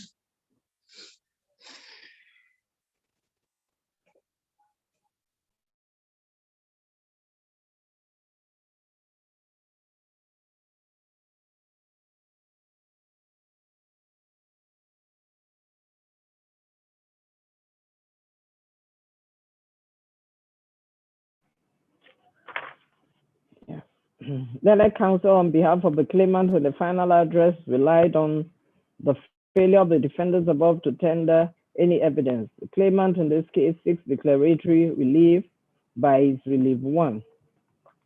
It is a well-settled principle of law that in the case for declaratory relief, as in the instant case, the claimant must proceed on the strength of his own case and not on the weakness of the defendants. See the case of Uzodinma and Ihedio has citation provided.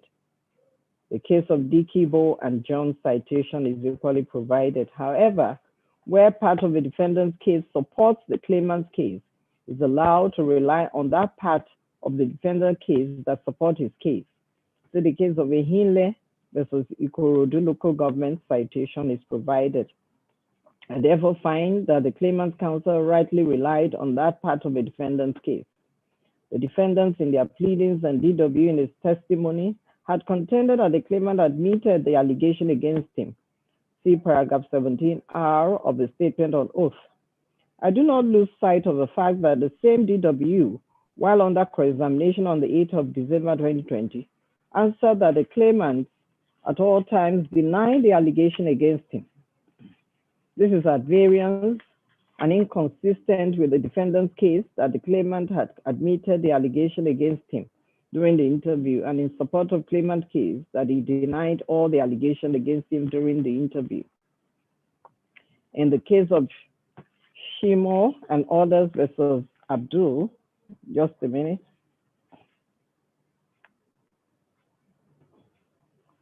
And Abdul, citation provided, the court held that evidence elicited from a party or his witness or witnesses under cross-examination, which goes to support the case of a party cross-examining, constitute evidence in support of a case or defense of that party.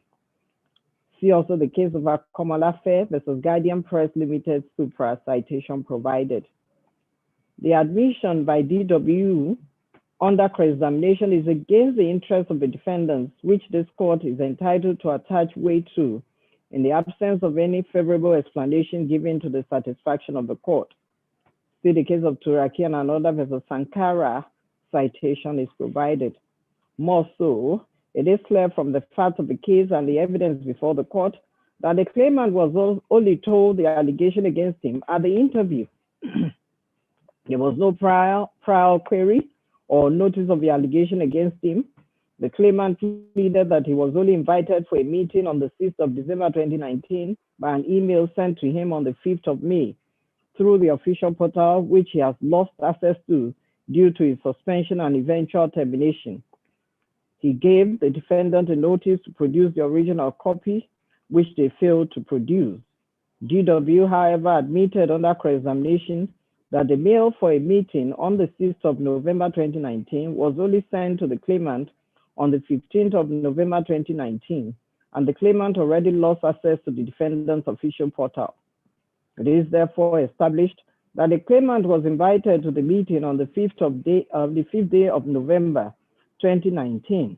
It was upon his arrival at the interview or meeting the next day that he was just informed of the allegation against him as seen in paragraph 14Q of the statement of defense.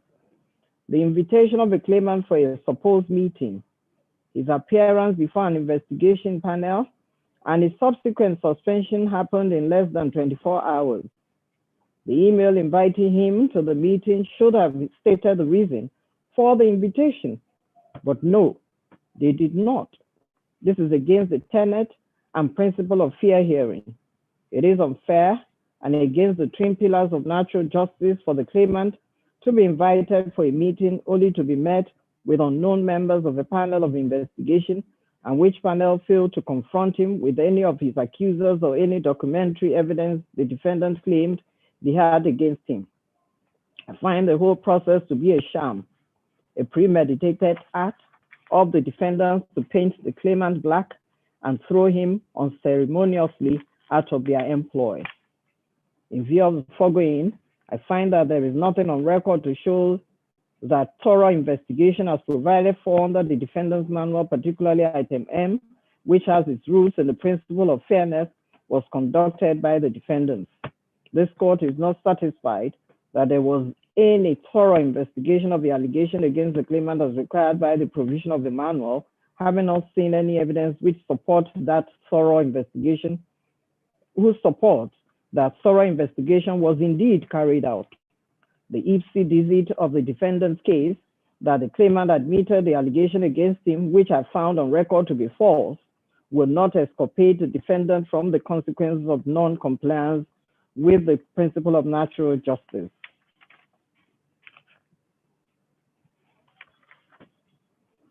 The failure of the defendant to issue any query to the claimant or confront him with the said documentary evidence they alleged indicted him for him to respond thereto amount to a breach of his right to fair hearing. In the same vein, failure of the defendants to confront the claimant with the witnesses for him to confront them is clearly a breach of his right to fair hearing. In the absence of any credible evidence that the claimant admitted the allegation against him or that he was actually found guilty of gross misconduct, viz. Documentary evidence allegedly submitted during investigation, this court is not satisfied with the assertion of a defendant and does find that claimant was not given fair hearing. I so find and hold. Again, it is a well-settled principle of law that an employer is entitled to terminate the employment of his employee for good or bad reason or for no reason at all. See the case of FBN PLC versus DAM Supra. An employer is not bound to give reason for termination or for terminating an employee's employment, as I've stated earlier. However, when an employer gives a reason for terminating the employment of his employee, he must prove that reason to the satisfaction of the court. The Supreme Court restated this principle in the case of Shell Petroleum Company Limited versus Chief Victor Sunday Olariwaju. Citation is provided, where Tabai GSC stated, and I quote, "The guiding principle of which has been articulated and applied in many cases, including Olatubosun versus NISA Council, is that an employer is not bound to give reason for terminating the appointment of his employee. But whereas in the case of, in this case, he gives a reason or cause for terminating the appointment, the law imposes on him a duty to establish the reason to the satisfaction of the court. In the case, the appellant, having given gross misconduct as his reason for respondent dismissal, has the onus to establish that the respondent was indeed guilty of the alleged misconduct to warrant his dismissal. And in a case such as this, the court must be watchful to ensure that in the investigation or proceedings of a domestic panel culminating in the employee's dismissal, the rules of natural justice were not breached, unquote. See also the case of Union Bank and Salahuddin. Citation is provided. It is clear on the face of the letter dated November 20, 2019, that the claimant's employment was terminated for quote unquote gross misconduct based on the information gathered in an investigation into allegation of fraud and vendor collusion to defraud the PSM project, unquote. The defendants in support tendered a policy manual as we SBK2. They contended that the claimant in the course of his employment was guilty of gross misconduct. See paragraph 14M of the Statement of Defense Oath. They contended also that there were pieces of documentary evidence in proof of claimant's commission of the alleged gross misconduct. It is a fundamental principle of law of evidence that he who asserts must prove the existence of those facts he asserts. See the case of Okibo and Okibo to some email printouts, employees' report, text messages, and bank account statements. See paragraph 14L of the Statement of Defense and paragraph 17L of DW's Statement on Oath. It is tried that it is the duty of a party relying on documents in proof of this case to present at least secondary evidence of the content of the documents. See the case of Ugwebie, and FBN citation is provided. The defendants in this case ought to produce at least secondary evidence of the content of the said documents which they relied on to find the claimant guilty of misconduct, as, at least for the court to see if there is anything in them to substantiate the assertion of guilt of the claimant as reasoned earlier in this judgment. DW, when asked under cross-examination if the documents which, according to him, indicted the claimant were part of the documents tendered in evidence by the defendants in this suit, he answered in the negative. I've equally perused Exhibit K to K14 as tendered by the defendants, and I cannot find any single document in proof of the alleged claimant's fraudulent activities. Not even one of the pieces of documentary evidence referred to was tendered in evidence. The defendants, who would want this court to believe that the claimant was actually guilty of misconduct, did not tender any of the documentary evidence they alluded to in their pleadings. It is tried that when the party in possession of a document fails to produce it, is presumed to be withholding the evidence because if produced, it may be against him. See Section 167D of the Evidence Act 2011, and the case of Anna and Ezeweputa citation is provided. The case of Aremu and Adetoro citation is equally provided. I find that the defendants in whose possession those documents were refused to tender any of the documents referred to. I am therefore forced to presume that the defendants failed to tender these documents in evidence because they know if they tendered it or if they tendered them, it will be against them. I so hold. As the court pleases. It is also obvious that allegation of fraud in pleadings is an allegation of crime, which must be specifically pleaded and established beyond reasonable doubt. In the case of Obitunde and Onyesom Community Bank Limited, citation is provided. The Apex Court had this to say, I quote, fraud must be pleaded with particulars supplied and evidence must be laid on same. See the case of George and Dominion Flour Mills Limited. Apart from the above, since fraud is a crime, it must be proved beyond reasonable doubt, unquote. See also the cases of Biko Nigeria Limited and another versus Electronic Connections Limited, citation is provided. Case of Talek Drugs Company Limited versus Onankpa, citation is also provided. The defendants in the instant suit merely pleaded fraud, but failed to give particulars of the fraud committed by the claimant, which means that they did not specifically plead fraud as required by law. The defendants equally did not lead any credible evidence in proof of the allegation of fraud and vendor collusion leveled against the claimant. I am of a firm view that the defendants have not been able to justify the termination of claimant's employment. The Apex Court in the case of Allah Toba Oju and others with Abdurrahim and other citation is provided held those, and I quote, in order to justify the dismissal or termination of appointment of an employee, the employer must be in a position to prove to the court's satisfaction A, that the allegation was disclosed to the employee, B, that it was given a fair hearing, and C, that the counsel believed that the appellants committed the offense after hearing witnesses, unquote. The Court of Appeal in the case of John Holt versus Nzeribe, citation is provided, equally held those, and I quote, it is settled law that in a contract of employment between a master and a servant without statutory flavor, as in the instant case, once the master complies with the terms of agreement, he may relieve the servant of his job with or without reason. But where the master gives a reason, the burden rests on him to establish that reason, unquote. The defendants in the instant suit has not been able to satisfy this court that the claimant committed fraud or colluded with anyone to commit fraud. It is, the defendants have also failed woefully to justify the termination of the claimant's employment. As stated earlier in this judgment, the defendants failed to tender any of the documentary evidence they said was the basis of their finding of guilt against the claimant.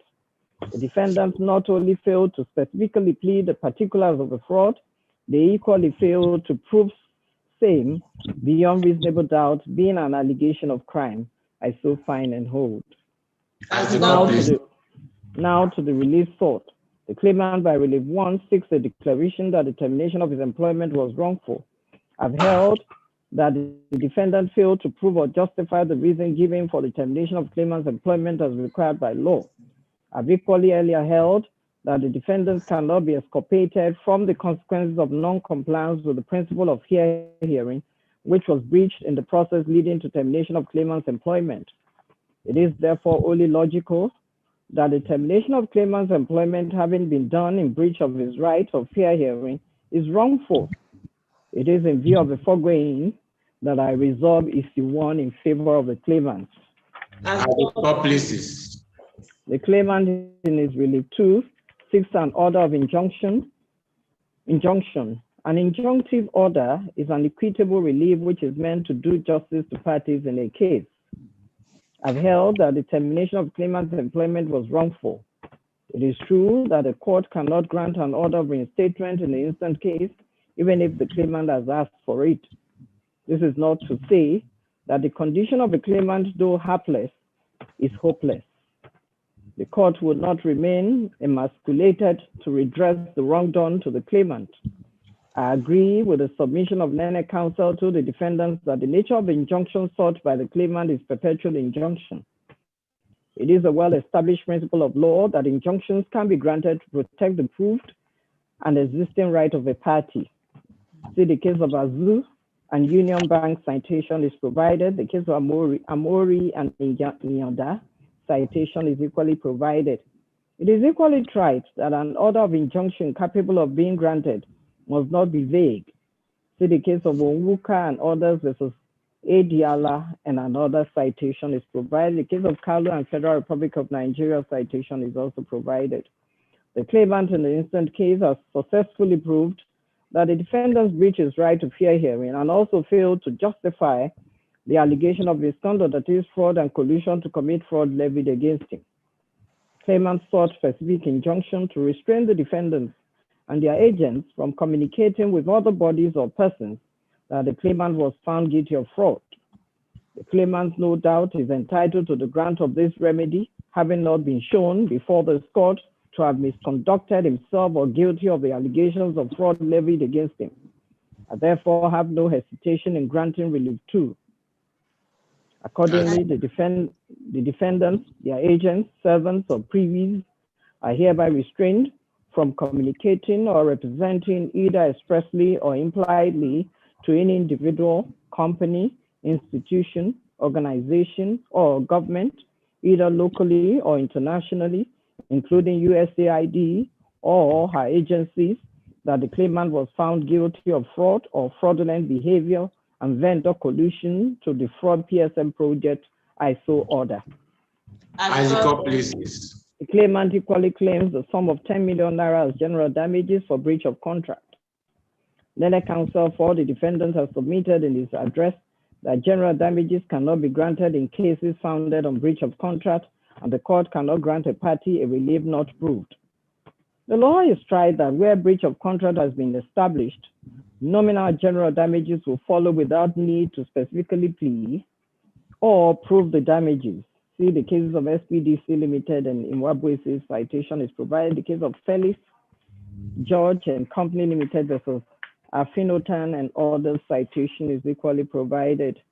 It is well settled that once it has been found by a court that a party is liable for breach of contract, as in the instant case, award of general damages will follow, and such damages need not be specifically pleaded as they are not in the nature of special damages.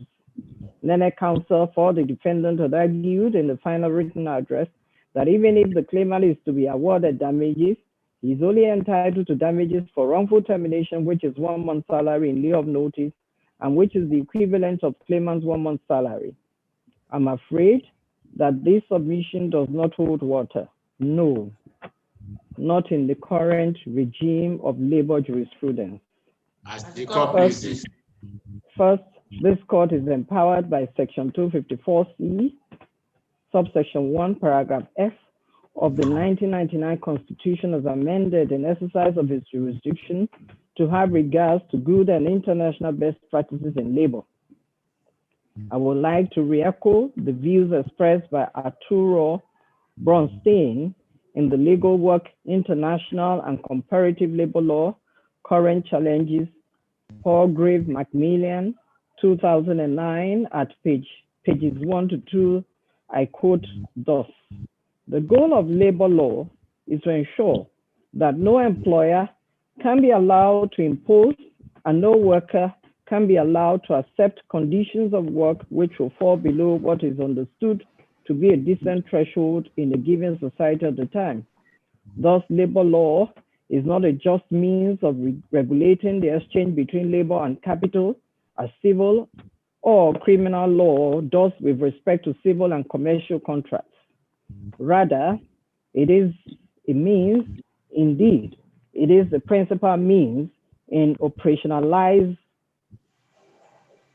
Sorry, I will take that again. Rather, it is a means, indeed, it is the principal means to operationalize what the International Labour Organization, that is ILO, nowadays defines as decent work, which in addition to protecting the worker, calls for the respect of democracy in overall labor relations, including at the workplace, unquote. It is evident from the dispassionate evaluation of the facts and material evidence produced on record of this case, a suit involving the claimant and the defendant, an international organization who pride themselves on integrity, collective knowledge, and the professionalism of their staff, that I find the termination of a claimant on the basis of unjustified and unproven allegations of fraud and collusion to commit fraud as one that carries with it a stigma on the character of the claimant. He is thus entitled to substantial damages beyond the mere payment of salary in lieu of notice. My position is firmly rooted in the recent decision of the Court of Appeal in the case of Promacedo Nigeria Limited and another versus Askia. Citation is provided. The court per Ogakuje CA, who after taking cognizance of several decisions of the court on award of damages beyond the salary in lieu of notice, held that the employee in that case is entitled to damages for malicious falsehoods levied against him, as in this present, in addition to the salary in lieu of notice for wrongful termination. In the more recent case of Sahara Energy Resources Limited versus Oyebola Supra, cited by Learned Counsel on behalf of the claimant in the final written address, of which judgment was delivered on the 3rd day of December 2020, the appellate court had the opportunity to decide on the common law authority on the quantum of damages in labor matters. Interestingly, it was the same Honorable Justice Ugochukwu Ogakuje CA in the Promacedo's case that delivered the late judgment in Sahara Energy's case, with which the two other justices on the panel concurred.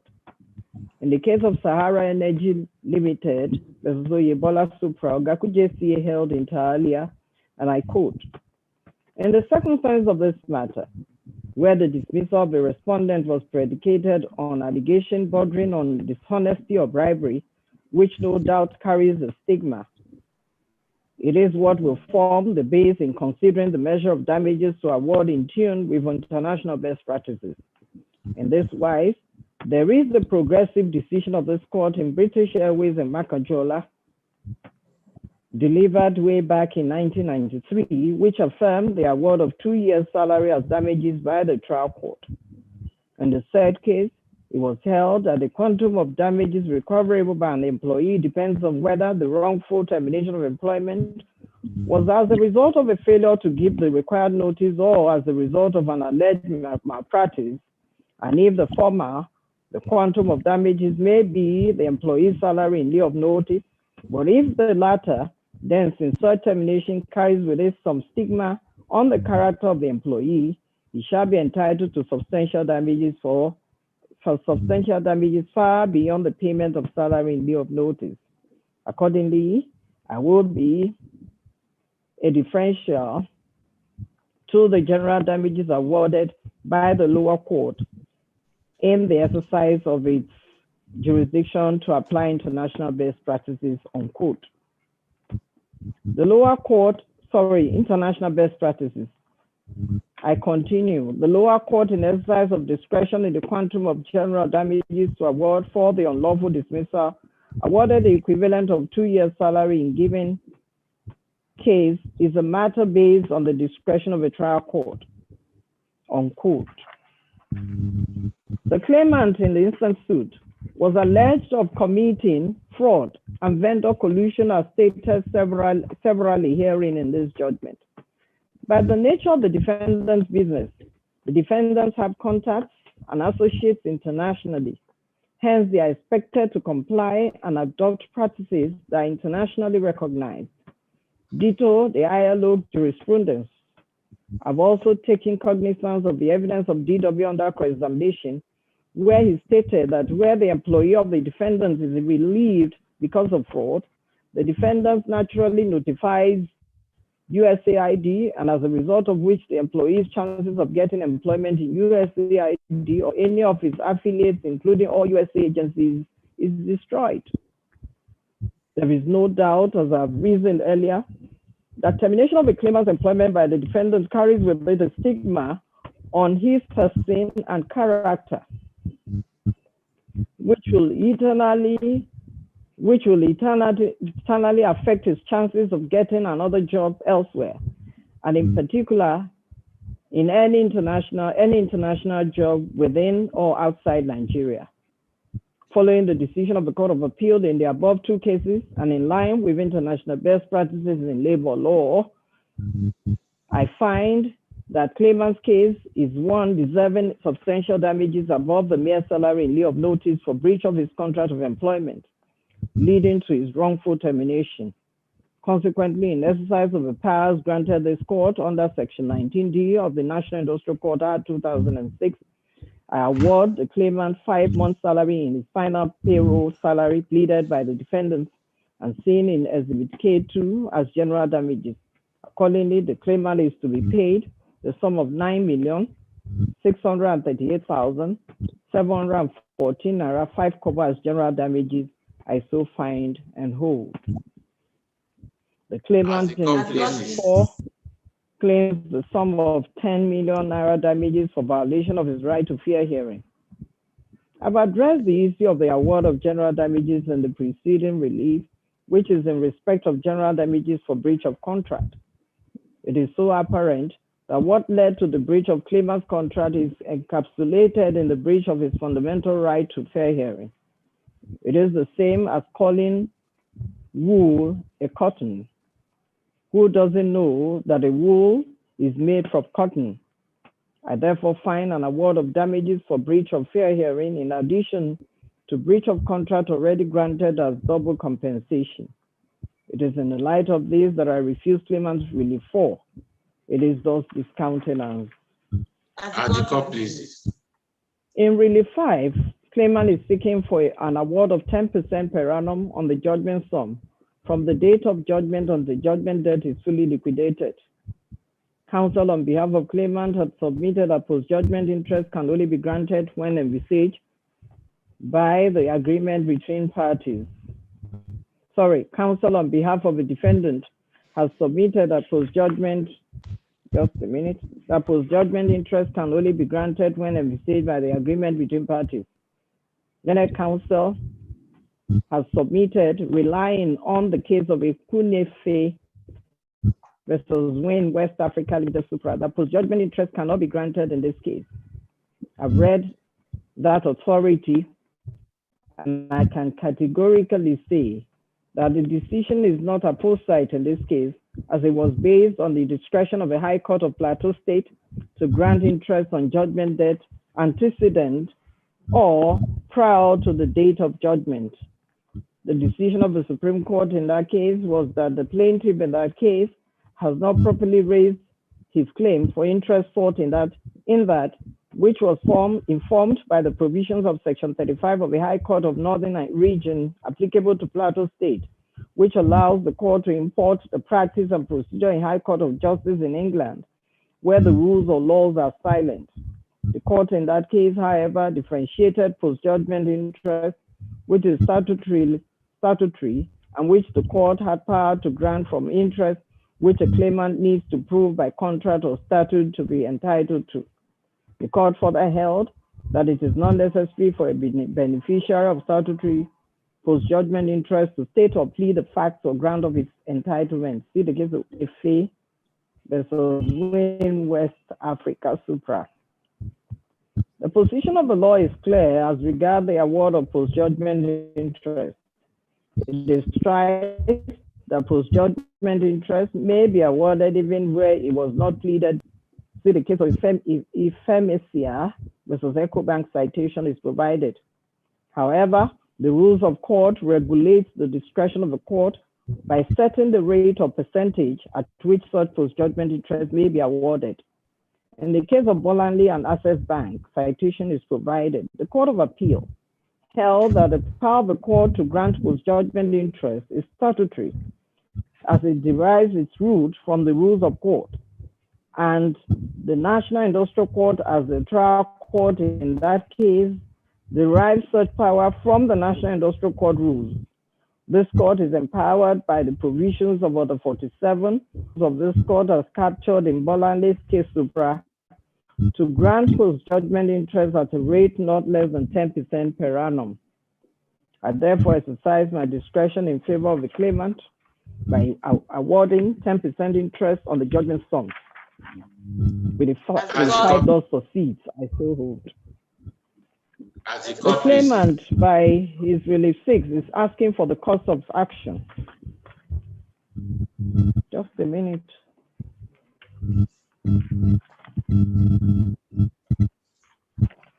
Just a minute. I discovered that I didn't print out the whole judgment. Just a minute. Let me quickly. I won't go off. I will just quickly print out the remaining pages. I think it's just about. Thank you, my lord.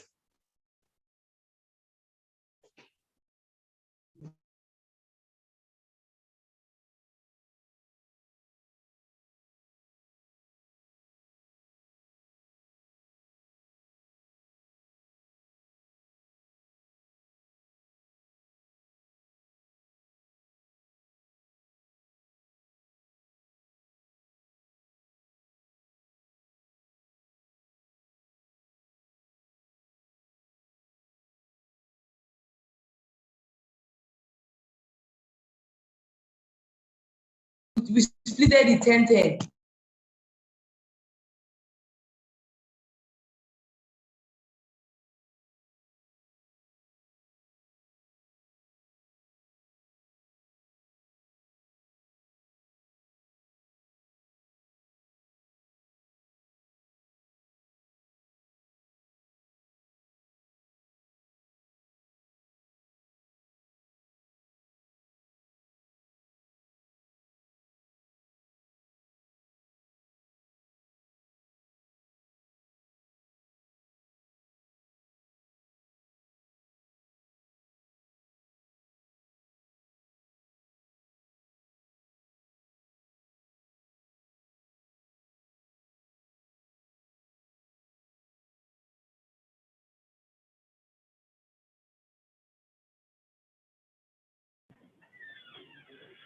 Yes, it was because there was not enough paper in the printer, just one page. So I'll go ahead with relief 6. The claimant in relief 6 is asking for the course of action. In the case of Saibi versus Olaogun, citation provided, the court held that a successful party is entitled to costs which should not be denied except for good reason. Before now, the position as laid down in the case of Guinness Nigeria PLC versus Woke citation provided is that it is an affront to public policy and unethical for a party to transfer the burden of a solicitor's fee to the opposing party. However, the position now, as seen in the decision of the Apex Court in the case of Mekunya and Emirates Airlines Supra, is as stated thus, and I quote, on the Court of Appeal setting aside the sum of 250,000 are awarded by the trial court as cost for the suit, which the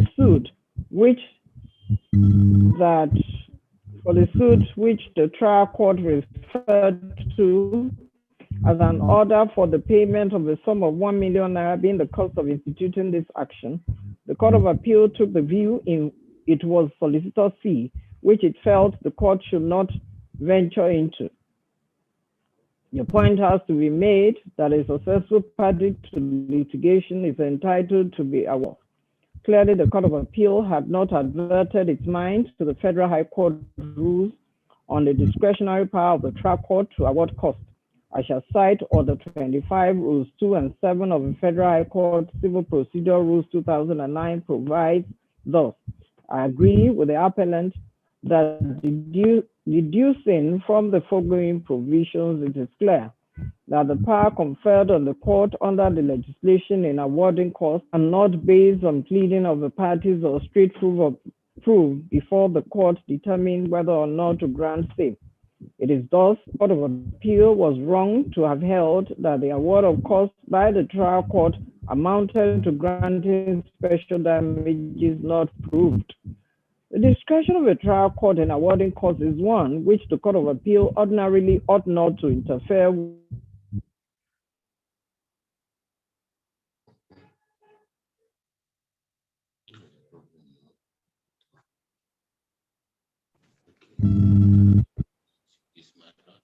unquote. Flowing from the above decision, it then means that the award of costs, including cost of litigation, lies at the discretion of the court, provided it is empowered by its rules to exercise such discretion. This court has similar copious provisions as that of a federal high court relied upon by the Supreme Court in that case. The rules of this court, particularly Order 55, Rules 1, 2, 3, 4, and 5, empower this court to grant course of action at its own discretion. The discretionary power of the court is to be exercised judicially and judiciously. The claimant in this suit did not assess the cost. However, that does not mean that the court cannot consider salient facts revealed on record in assessing costs. Considering the fact that the claimant in this case hired a senior advocate, the number of appearances in this case, the number of processes filed, I will, in the exercise of my discretion, award the claimant a reasonable cost of action. And in the exercise of my discretion, I award the sum of 1 million naira as cost of action in this suit. I so find and hold. For the avoidance of doubt and for the reasons earlier given, I find that the claims of the claimant succeed except for relief 4. Claimant is therefore entitled to be paid a sum of 9,638,714 naira 5 kobo as general damages and a sum of 1 million naira as cost within 14 days of this judgment, failing which it is to attract 10% interest per annum. The defendants, their agents, servants, or privies are also restrained from communicating or representing either expressly or impliedly to any individual, company, institution, organization, or government, either locally or internationally, including USAID or her agencies, that the claimant was found guilty of fraud or fraudulent behavior and vendor collusion to defraud PSM project. Judgment is accordingly entered. God bless you. We are very grateful, my Lord. My Lord, it is just the industry and the hard work embedded in that judgment. It's the deep and keen sense of justice of my Lord that restored humanity and the integrity of the claimant. Pray that the Lord may continue to give my Lord the strength, and may your trial increase, my Lord.